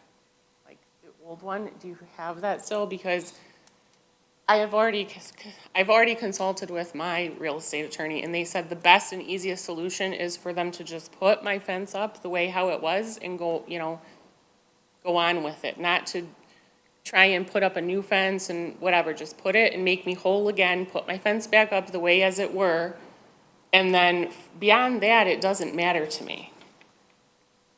I would have never had an issue with these privacy fences had my fence not been removed. Understood. Thank you. Mr. Casisi. Understand, please, that if there is a motion made in this matter, even more so if it's a motion to approve, a condition will be put into the record that you will agree to this, this, and this, and you will not be allowed to continue unless you do what the record reflects that you have agreed to. Yep. Okay, I hate to put it plain, but you're nailed if you agree to it. You understand I have that? no problem with any of it. I agreed to all this already with her. I told her I'd put up that fence. I told her the day after it happened, I said, I'll put your chain link fence back up today. I told her that. So I have no problem. I've already agreed to all this with her prior. I have no idea whether you're going to be approved or whether you're not, but I would ask very, very strongly, I guess, that if you are granted approval, don't disappoint us. Oh, I won't. I won't. I want to make Tracy happy. I feel terrible about the situation. There's a miscommunication, and I've apologized a lot to her, and I truly feel bad about that fence. And if she wants it back up, I'll put it back up, no question. I got the guy ready to do it. I mean, weather permitting, it'll go up tomorrow. Okay, I mean, I've never seen you before, probably never see you again. But we get people in here, yeah, I'll take care of it, yeah, I'll take care of it. They don't take care of it. So this is going to be something that needs to happen, and it will be part of the motion if one is indeed made. I completely agree 100% with that. Okay, while I got the mic, you mentioned some letters, and I have them. I am the owner of the residence at 105 Detroit Boulevard. I have no objections to the variance for a 6-foot-high privacy fence on the property line of 938 Holiday, and they threw in 95 Detroit, which comes next. And that was Alan Brown. Next, I am the owner of 935 Holiday, and it's the same form letter, and that is from a Drake Morgan. Same letter. He is the owner at 956 Holiday, Thomas Devlin. He has no objections. I am the owner at 965 Seabury, same lack of objection, Paul Kretzimer. And I have one from the owner of 903 Holiday, same stipulations, Kelly Jones. Owner of 947 Holiday, same lack of objection to John Brenner. And 935 Seabury, same letter. Ian McCallum states he also has no objection. For the record, Mr. Kirby. I'm coming back to the practical difficulty, Mr. Chairman. You bought the home, you knew the small size. The ordinance was in place, you didn't get a variance.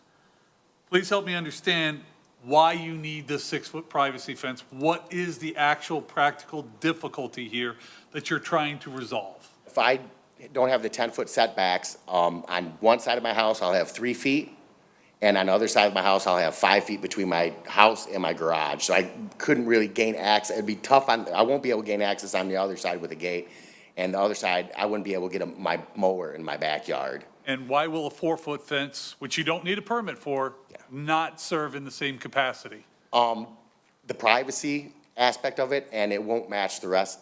Everything around my entire yard is a 6-foot fence around my whole yard. And when I moved in that house 20 years ago, I didn't even realize I needed a variance. I didn't even know. I mean, ignorance isn't acceptable. I understand that. And I apologize for that. But I'd lose so much of my yard. But the 4-foot fence, I have dogs. I worry about them trying to get over the fence. I have a puppy that's going to be a little bit bigger, and she might be able to get over a 4-foot fence at some point. Not to be unsympathetic, I've got a standard poodle. I got a Bernedoodle. My son has a full-blown Australian Shepherd. They can clear a 4-foot fence easily. We have them trained so that they don't. So that's not a practical difficulty. And the way the ordinance is written, it is to stop driving through this neighborhood. I understand now why the ordinance was written, because we don't want it to look like stockades. That's the excuse I've been given. This neighborhood looks like stockades.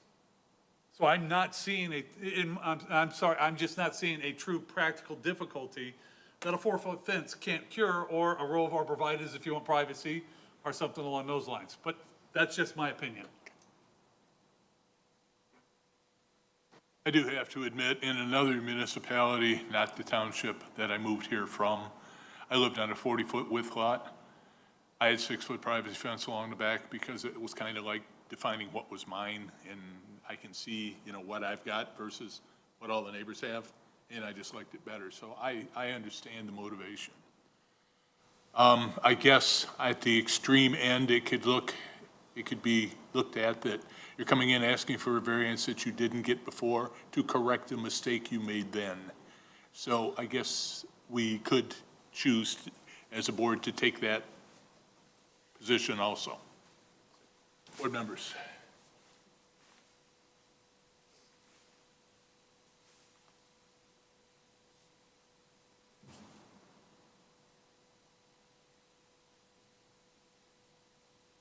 Question. These property owners in this part of Bunny Run that have these 6-foot privacy fences or on the property line, how long ago were these things approved?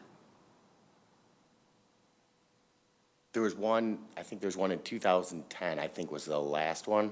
I can't remember. There was 3 that have been approved since 97, I believe. Okay. I wasn't on the BZA. I know Diane wasn't. Were any of the rest of you on the ZBA at the time these things got approved? Is there any way we can find out what the thinking was at that time? You want me to research to see if there was variances in the past for, In the area. in the area? I just feel with the presence of all those privacy fences, and I understand them, and I understand that these are small lots, which adds to the problem. And maybe, rather than trying to take action tonight, we find out what the township records show on all of these properties that have privacy fences in the area. I know there was a note that indicated that some of them did get variances. What was the compelling reason that they got a variance?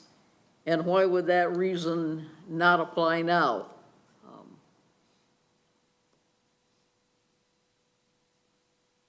So Ms. Van Tassel, it's your feeling that rather than dealing with the case we have tonight and the request we have tonight by this applicant tonight, we should go back and research in general to try to figure? I'm just saying, let's take some time and do some homework. I mean, let's try to be fair to both property owners. And, why is his case different than the ones that got approved? Maybe there's something that we're not seeing, and did I go back and research all that thing? No, because I came late to this thing, but I did go out and look at all of them, and I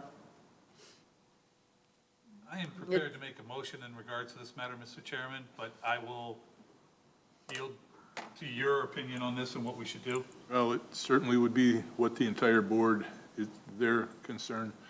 My feeling in this particular matter, and it is only one person's feeling, is we have kind of, like the kids say, a situation here.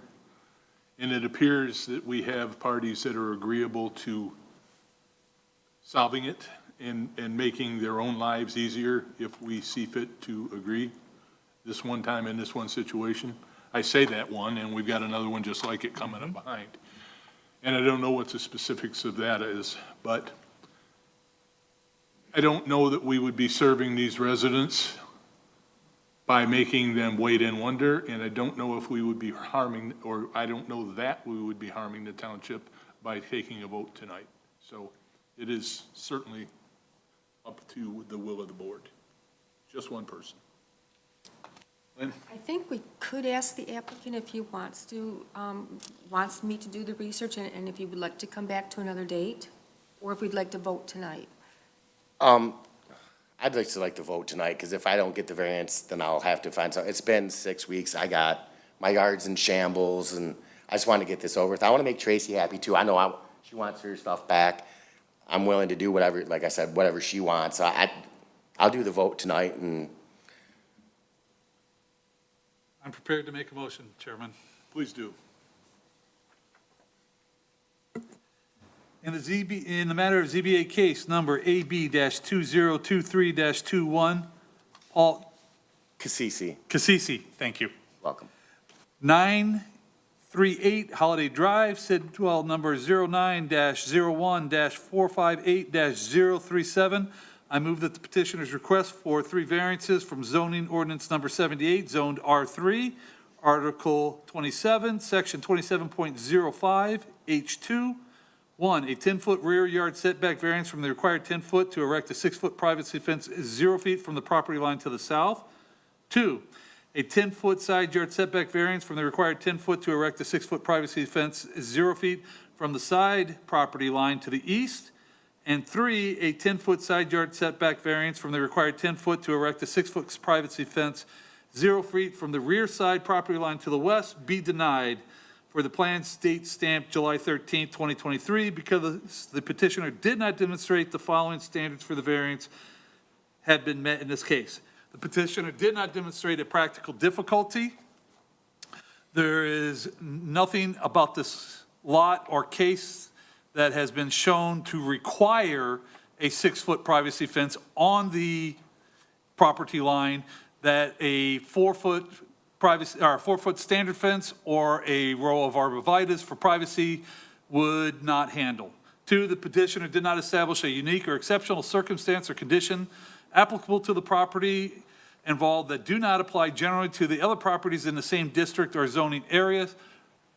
His own neighbor has a 4-foot fence that seems to be working fine.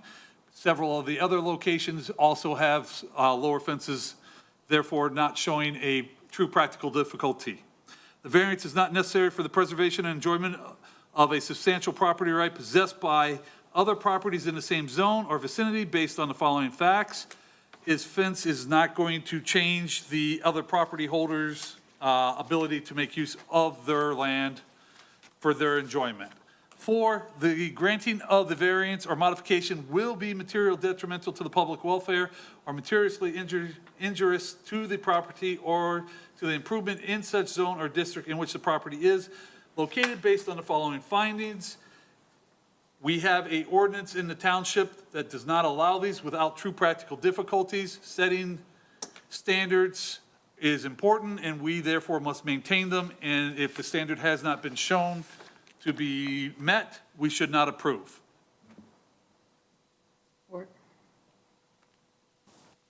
We have a motion on the floor to deny the variance request and by Mr. Kirby, support by Mrs. Danaskis. Do we have anything additional by the board? Seeing none, please call the roll. Joanne Van Tassel. No. Diane Danaskis, yes. Don Walker. No. Tony Kirby. Yes. Dan Durham. No. Motion to deny fails. Now, that gets us to the matter. You're right on the edge. You made some statements that you would take some steps with your neighbor. Now, I will ask Lynn, do we need to vote on this again? Someone can try another vote if they would like. I would suggest, if willing, you might put some conditions in that motion if it's to approve or approve, because obviously the denied didn't pass. So your next option would be to approve. I just want to be sure we get the conditions on the record. And then you would add conditions to the approval if that's the way you choose. Thank you. Mr. Chairman, at our last meeting with a similar 6-foot fence, we actually required a permitting and inspection by Mr. Goodlow as part of the approval process. We could probably add something like that in here as well. If the motion maker was so inclined, we absolutely could. Any further discussion by the board?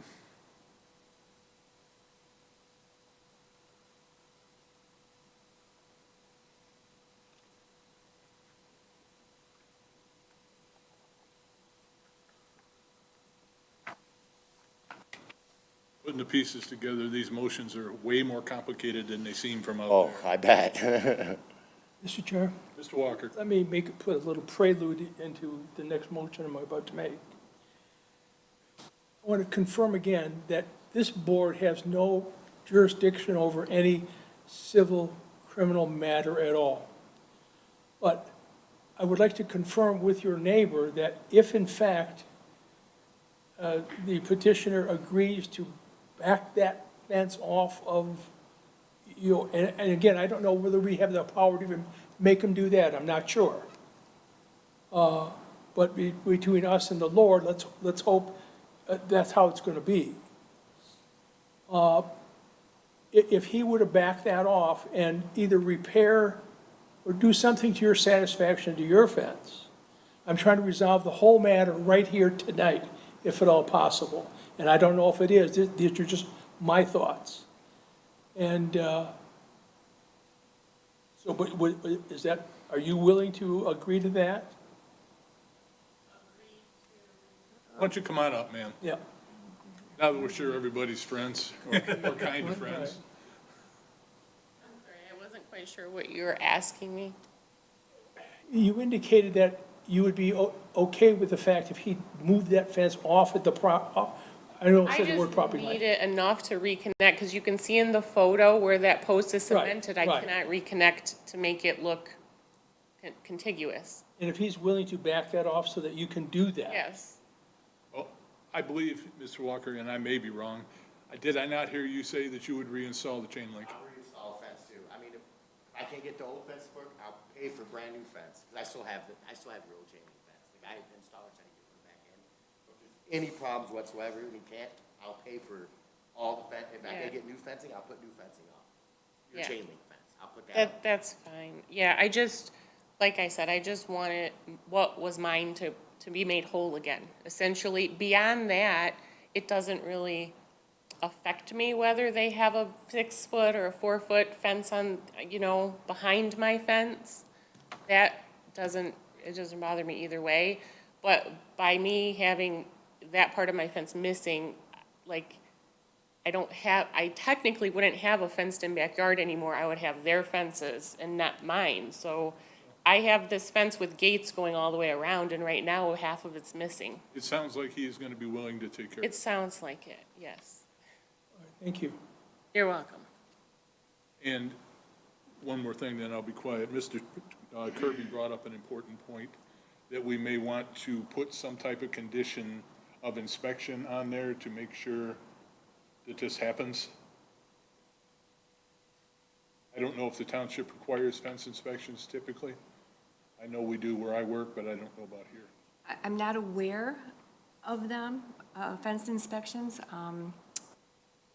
I guess we could ask the building department to do I'll so. phrase the motion in that if that's possible, that they'll do it. Now, my other thought, though, too, is, do we want to move it back then, from the 10 feet to like 9.5, 5 inches? So these got, I don't know if you can connect her fence if you put yours right on the property line. No, it won't be on the property line. I'll be off probably 5 inch. So, because my installer is gonna have to have room to connect her fence, the chain link back up, and room to put my fence in, because I'm putting a beauty side on both sides, because I don't want her to look at, I want it to be pretty on every side. So he'll probably have to build my fence, he'll move that post back, and then he'll have to put up the chain link fence, because he won't be able to nail the boards on with the chain link fence right there. But he'll be able to do the chain link fence after my fence is up, but he'll know that he has to have enough room to put the chain link fence back up. Give us a number for your variance request. Instead of 0 feet from the property line, where? 5 inches off the property line. Because right now, I'd say 5 inches, would definitely give us enough room for my guy to put her fence back up and to build mine. Let's think big, let's do 6. 6, okay, that's fine. So then it would be a 9.5-foot variance from the 10-foot required to be 6 inches from the property line? Yes. And that's from the rear property line. I think, We're talking like 40 feet. It's, the span that we're talking about is 40 feet. so are you looking just on the roof or all 3 sides? Isn't it? It- I mean, I could do it on all sides. I got the property line It'll staked. be up to the motion maker, but, so it would be her property borders the property line on the west. I've already got to move the one side over because when I got the land survey done, the fence that the homeowner put up before is actually on his property, is too far over. Same thing with my backside. It's too far back. So when I go to redo the one section fence on the one side that is the opposite of Tracy's house, I'm already moving it back over because I don't want to have a problem in the future if someone buys the house next door and the fence is on the wrong side of the property line. So I'm already moving that one back about 3 inches, 4 inches to make it line up with the property line because it's over it right now. So on the south and east, what is the variance we're looking for on those two? Is that also 9.5, the same thing? Are you, There's a current fence up on the east side already, and when I had the survey done, I'm gonna end up moving it 4, 5, 6 inches over already, because it's over the property line. So I'm moving that one already. I don't know if you want me to move it more. I want it to look, I mean, I'm trying to make it look even. I mean, would it look uneven if it was a 9.5? No, you won't be able to tell the Well, let's difference. say No, you okay. won't be able to tell the difference on the two sides. Okay, all right. So just on the property line to the west. Yes, the west That's side. the one we're going to change, amend. When the motion maker starts making the motion, please Today? listen. No, listen and make sure you don't pick up anything that, wait, I didn't say that. Wait till he is finished, then bring it up if you notice. Okay. Okay. You have my admiration. Mr. Chair, Mr. Walker. in the matter of ZBA case AB 202321, Paul Cassisi, 93 at Holiday Drive, Sidwell, 0901458037, I move that the petitioner's amended request for 3 variances from zoning ordinance number 78, zoned R3, Article 27, Section 2705, H2, 1, a 10-foot rear yard setback variance from the required 10 feet to erect a 6-foot privacy fence 0 feet from the rear property line to the south, and 2, a 10-foot side yard setback variance from the required 10 feet to erect a 6-foot privacy fence 0 feet from the side property line to the east, and 3, a 9.5 yard setback variance from the required 10 feet to erect a 6-foot fence 0.5 feet from the side property line to the west be granted for plan stamped July 13th, 2023, because the petitioner did demonstrate that the following standards for variance have been met in this case, in that they set forth in this case that the petitioner had the following difficulty. As the board pointed out, when these lands were platted back in the 1890s, they're irregular shaped, they're rather small lots, and they are just barely can fit a home in it. Also, the other conditions that apply do not apply to other properties in that there was a matter of offense with the neighbor, and the petitioner was willing to work with the board and the neighbor to resolve that issue, even though perhaps in a court of law, this board has no bearing on anything that happens there. There is an agreement between the parties that we are taking into consideration to, approving this variance, and it's for the preservation and enjoyment of substantial property right possessed by other people in the same zone or area. In addition, as a further condition, we will ask that the building inspector do an inspection of the fence when it's completed to make sure that the petitioner installs the fence properly. And further, this granting of this variance would not impair the adequate supply of light or air, would not increase congestion and public safety, or the danger of fire or diminish property values in any other way. I'll offer support. Did we note, I was trying to pick it up, I don't know if I did, that the petitioner had also agreed to reinstall the chain link fence? I did not add that. He has agreed to do that. Yes.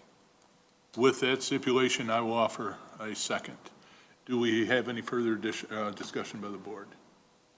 Seeing none, please call the roll. Whoops, Ms. Van Tassel, I'm sorry. I would like to suggest that the maker of the motion in number 2 about circumstances and conditions that don't generally apply, include the notation that compliance with the terms of the ordinance for a 10-foot setback, and it would be on the south side, would impair his ability to maintain his flower gardens and to maintain the landscaping, and would be detrimental to the establishment of a memorial area for his wife, who unfortunately has passed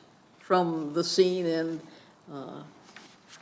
those are other reasons to allow the variance at this point in time. I will amend my motion. So we have a motion on the floor by Mr. Walker. He has made a slight amendment at my request, and one also on Ms. Van Tassel's request. Do we have anything additional by the board? Seeing none, please call the roll. Tony Kirby? No. Don Walker? Yes. Joanne Van Tassel? Yes, Diane Danaskus, no. Dan Durham? Yes.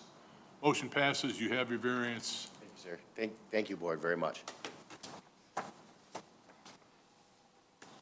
Next case, AB 2023-23, John Farkas at 95 Detroit Boulevard, South.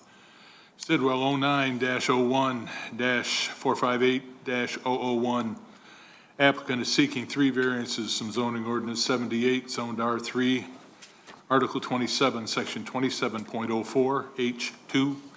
Number 1 is a 10-foot rear yard setback variance from the required 10 feet to erect a 6-foot privacy fence 0 feet from the rear property line to the east. Number 2 is a 10-foot side yard setback variance from the required 10 feet to erect a 6-foot privacy fence 0 feet from the side property line to the south. And number 3 is a 30-foot front yard setback variance from the required 30 feet to erect a 6-foot privacy fence 0 feet from the intersection of the property line to the east and property line to the north. Introduce yourself. I'm John Farkas, and thank you for hearing the appeal, and I do apologize for not getting the variance done. It was my bad too, you know, and it was a misunderstanding with the neighbor, and I can put that, you know, we talked about it, but I didn't fully talk to him, so. Okay, let me get a feel for this. You're involved in this same situation? Correct. How? Because I'm right next door to Paul, and they're right behind me, okay? Okay? Okay, so you heard all the questions. Yes. Why do you need a 6-foot? Why does it need to be where it is? Okay, I submitted some pictures of the house, and I've lived there for 8 years. I've never called on it because I just try to get along with my neighbors, you know? And I'm a retiree, and I finally saved some money enough to get the fence put up. And I got a garden and a flower garden and my well sitting there, so it would be very difficult to do that. So that's the reason why I would like to have that fence up. But help me understand, do you have a fence there now? No, just that, the fence we're gonna put back for Tracy, we'll put back, if weather permitting tomorrow, they'll put it back up, but I don't have no other fence than that one. Okay, and I don't mean to sound like I'm not listening, but you don't have a fence now, why do you need one? What? Because I don't like looking at that house like that, you know, because it's in my backyard and I like to have privacy. I have grandkids will come over there, and so I just would just like to have my privacy, you know. So it seemed like a good idea while fences were going up to come in and ask for your own. Correct, because Paul's fence is gonna come this way, and we're trying to make it so it looks, you know, uniformed and everything. And so the guy's gonna make sure everything is hooked up right, because our fences are gonna be right, the fence is gonna be right on our property with him and me. That would be the east side. Okay, board members. Yes. Ms. Van Tassel, I'm sorry. From the aerial photo that is here, it appears that you access your property off of Holiday, Correct. but you've got a Detroit Boulevard address. Yes. So in effect, your backyard is to the south, Correct. and that's where you want the privacy. Yeah, I'm gonna have the privacy on this side, and Paul's gonna come with the east side with his fence, and then I'm gonna put it towards the road there. Now I have to put a fence up, you know, and a gate. But you don't intend with the fence to go past the front of your house? No, it's gonna stay right there. It's gonna be, even with the house. Okay. Has he submitted plans to this effect? That's the plans that are showing up here on the screen. Okay. The variance number 3 is not needed, so if it's, a motion would be to amend it to omit variance number 3. That variance number 3 would take the fence all the way up to Holiday, and it's not going that far. So that could be a condition of approval? Well, I would remove it. I would just say amended to remove item number 3. It's not. Right. Okay. Chairman, Mr. Kirby. same question as I asked the previous gentleman. Why will a 4-foot fence not work, or a row of arborvitaes, or something along those lines? Well, you know, I'm thinking about getting a dog myself. My girlfriend wants to get a dog, and like I say, I have my grandkids, they crawl over. And to be honest about it, I just don't like looking at the house no more, you know what I mean? I keep mine up real well, you know? So I didn't want no fight. I don't want to bring it up to her, you know, because I want to live peaceably with these folks, you know? And I have for 8 years, so, you know, I'm not going to say much more because I don't want no animosity, you know what I mean?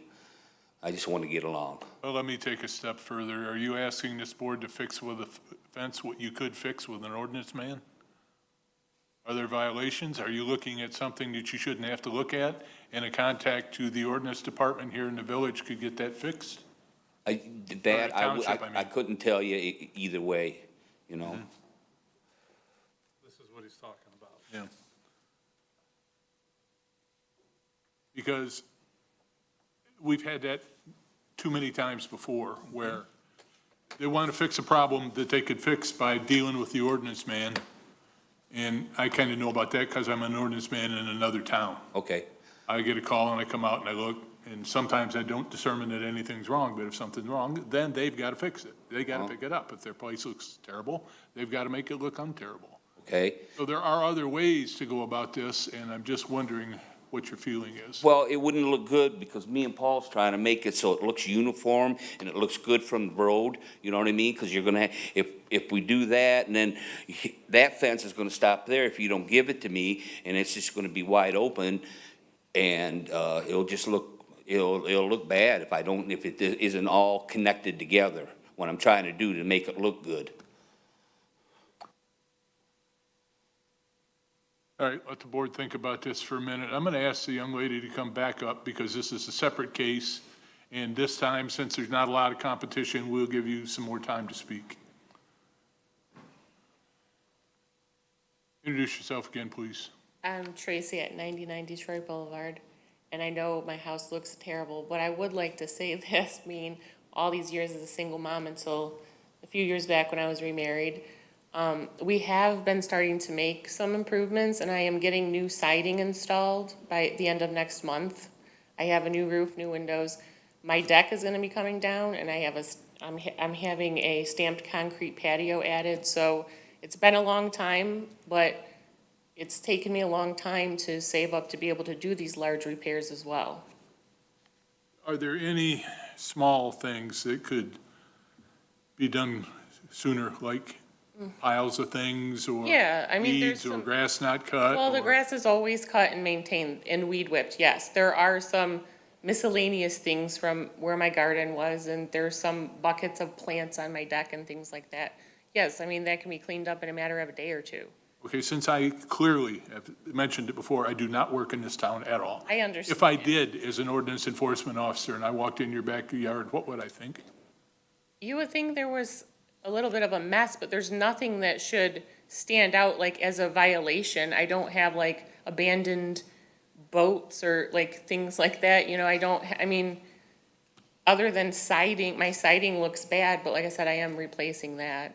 But other than that, I mean, there's not like junk, there's like little pots of plants and things and maybe some random stuff around my shed, which my shed doesn't look great, but when I do the siding, my plan is to replace that shed also and move it to the opposite side of my backyard, so when you're opening my gate, you can, you know, access the shed right direct back. Is siding and such a this year plan? Because you'd be scraping frost in 6 weeks. No, yes, it is. It is definitely a plan. Actually, I have already, I have a flip project right now in a different city, and that is scheduled to hit the market in about 2 weeks.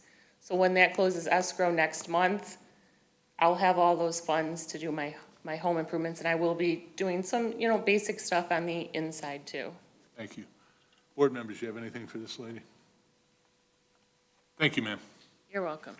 Come on back up.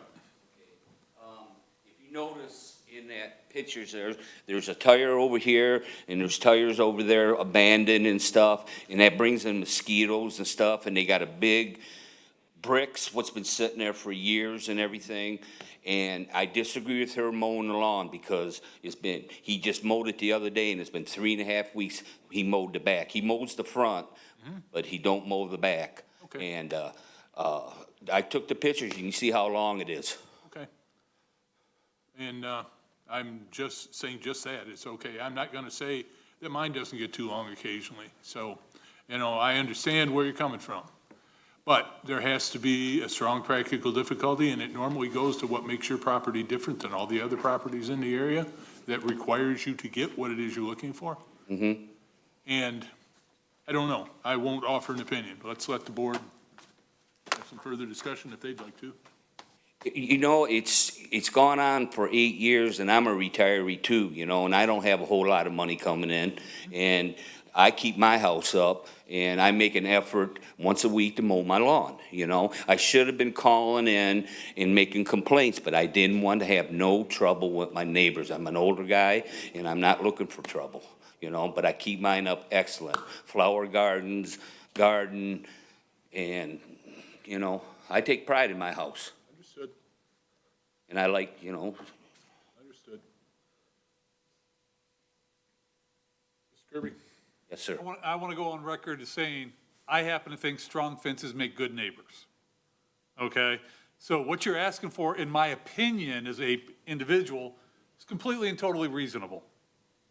I don't have issues with 6-foot fences most of the time. Until I moved here to Orion. Okay. Orion has put an ordinance in the books that says you cannot have a 6-foot fence on your property line. You have to move it 10 foot back. Mm-hmm. In order for us to give you a variance, we are required to find what they call a practical difficulty. Like the chairman said, something that makes your lot different than the surrounding ones. And not wanting to see your neighbors, unfortunately, is not a practical difficulty.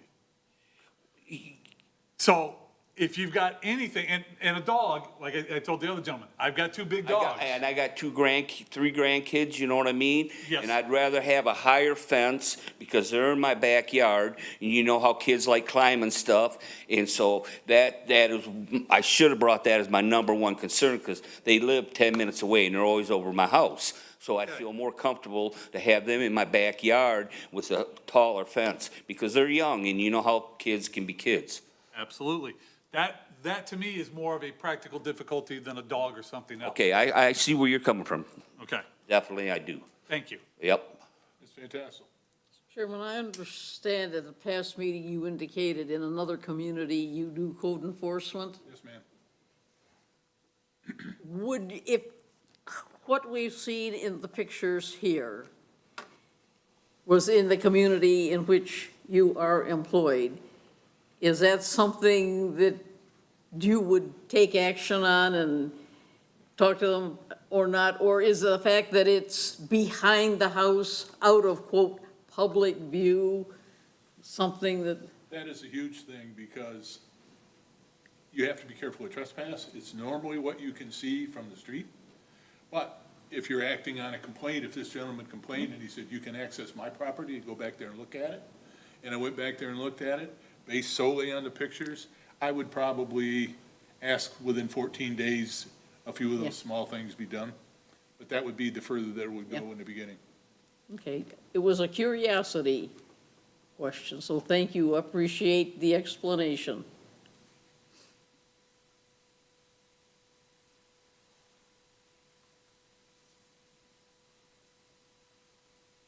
Walker, any thoughts? Don't need to put anybody's spraying on the spot. Oops, there I go again.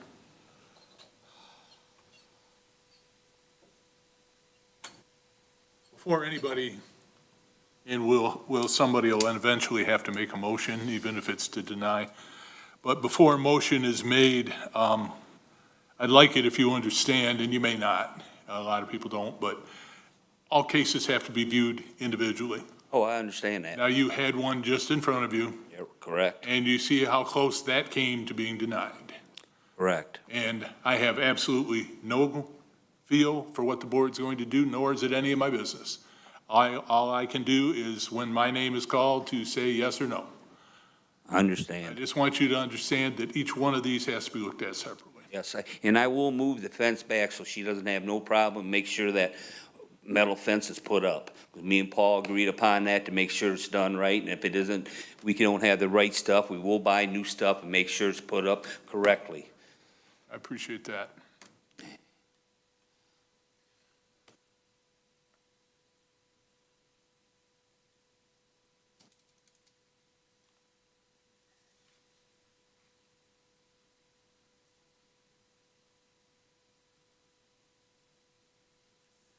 Well, to move things along, Fantastic.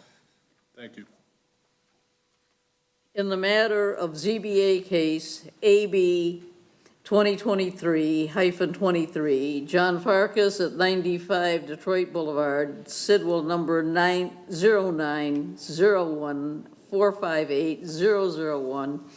I move that petitioner's request for two variances from the zoning ordinance number 78, property zoned R3, Article 27, Section 27.05, paragraph H, X2, I think it.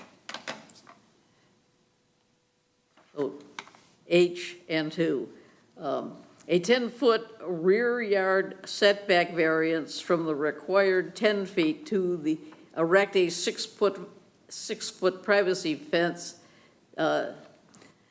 0 feet from the rear property line to the east, and a 10-foot side yard setback variance from the required 10-foot to setback to erect a 6-foot privacy fence, 0 feet from the side property line to the south, be granted for the plan's date stamped July 13th, 2023, because the petitioner did demonstrate that the following standards for variances have been met in this case, and that they set forth facts that show that in this case, the petitioner does show the practical difficulty being the fact that it is a small yard, a small lot, and that he has grandchildren who visit on a regular basis, and he is concerned that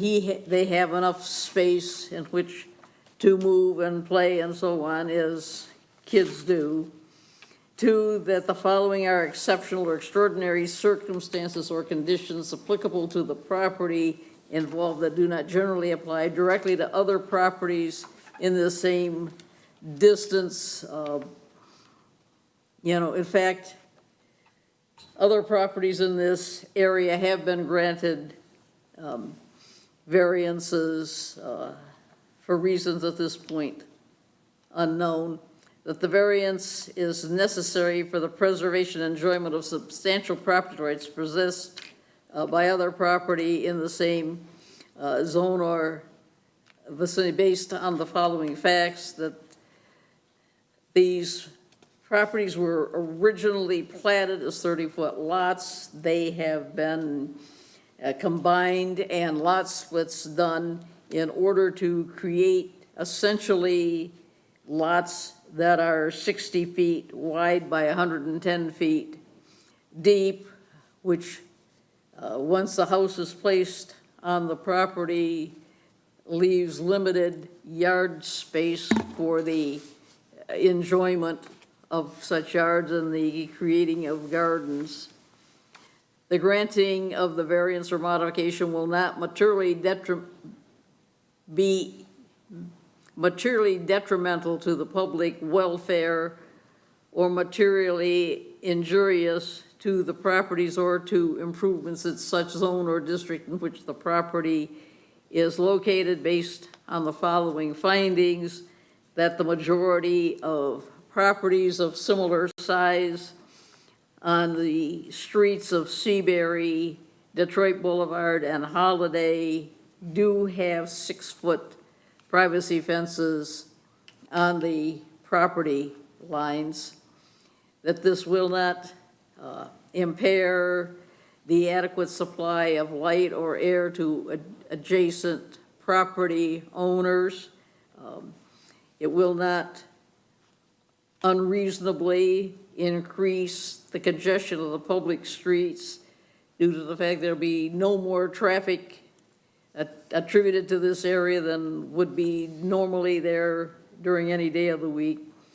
It will not increase the danger of fire or endanger the public safety due to the fact we have a memo from the fire marshal indicating that they have no comments at this time, so they have no concerns.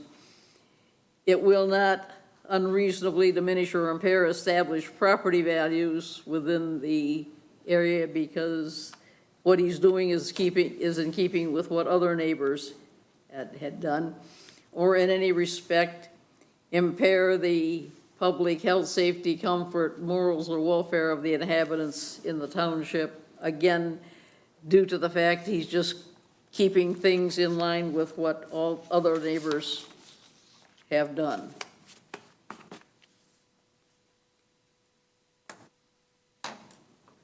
We have a motion on the floor by Ms. Van Tassel. I will offer support if Lynn can help me. How are we going to handle that third variance to make it go away? I believe Ms. Van Tassel can add to the motion that it was amended to eliminate variance number 3. Say what? To amend the motion to eliminate variance number 3. Well, if you want me to say that, I'm happy to indicate that the variance request number 3 that would have taken the privacy fence all the way out to the street has been eliminated. Yeah, thank you. Okay. And I will offer support. Do we have anything additional by the board before we take the roll? Please call the roll. Don Walker, Yes. Tony Kirby, No. Diane Denaskus, no. Joanne Van Tassel, Yes. Dan Durham. Yes, it passes. You get your variance. Thank you very much. Now, I will tell you that my yes vote was solely because it completes this pie. It completes this puzzle.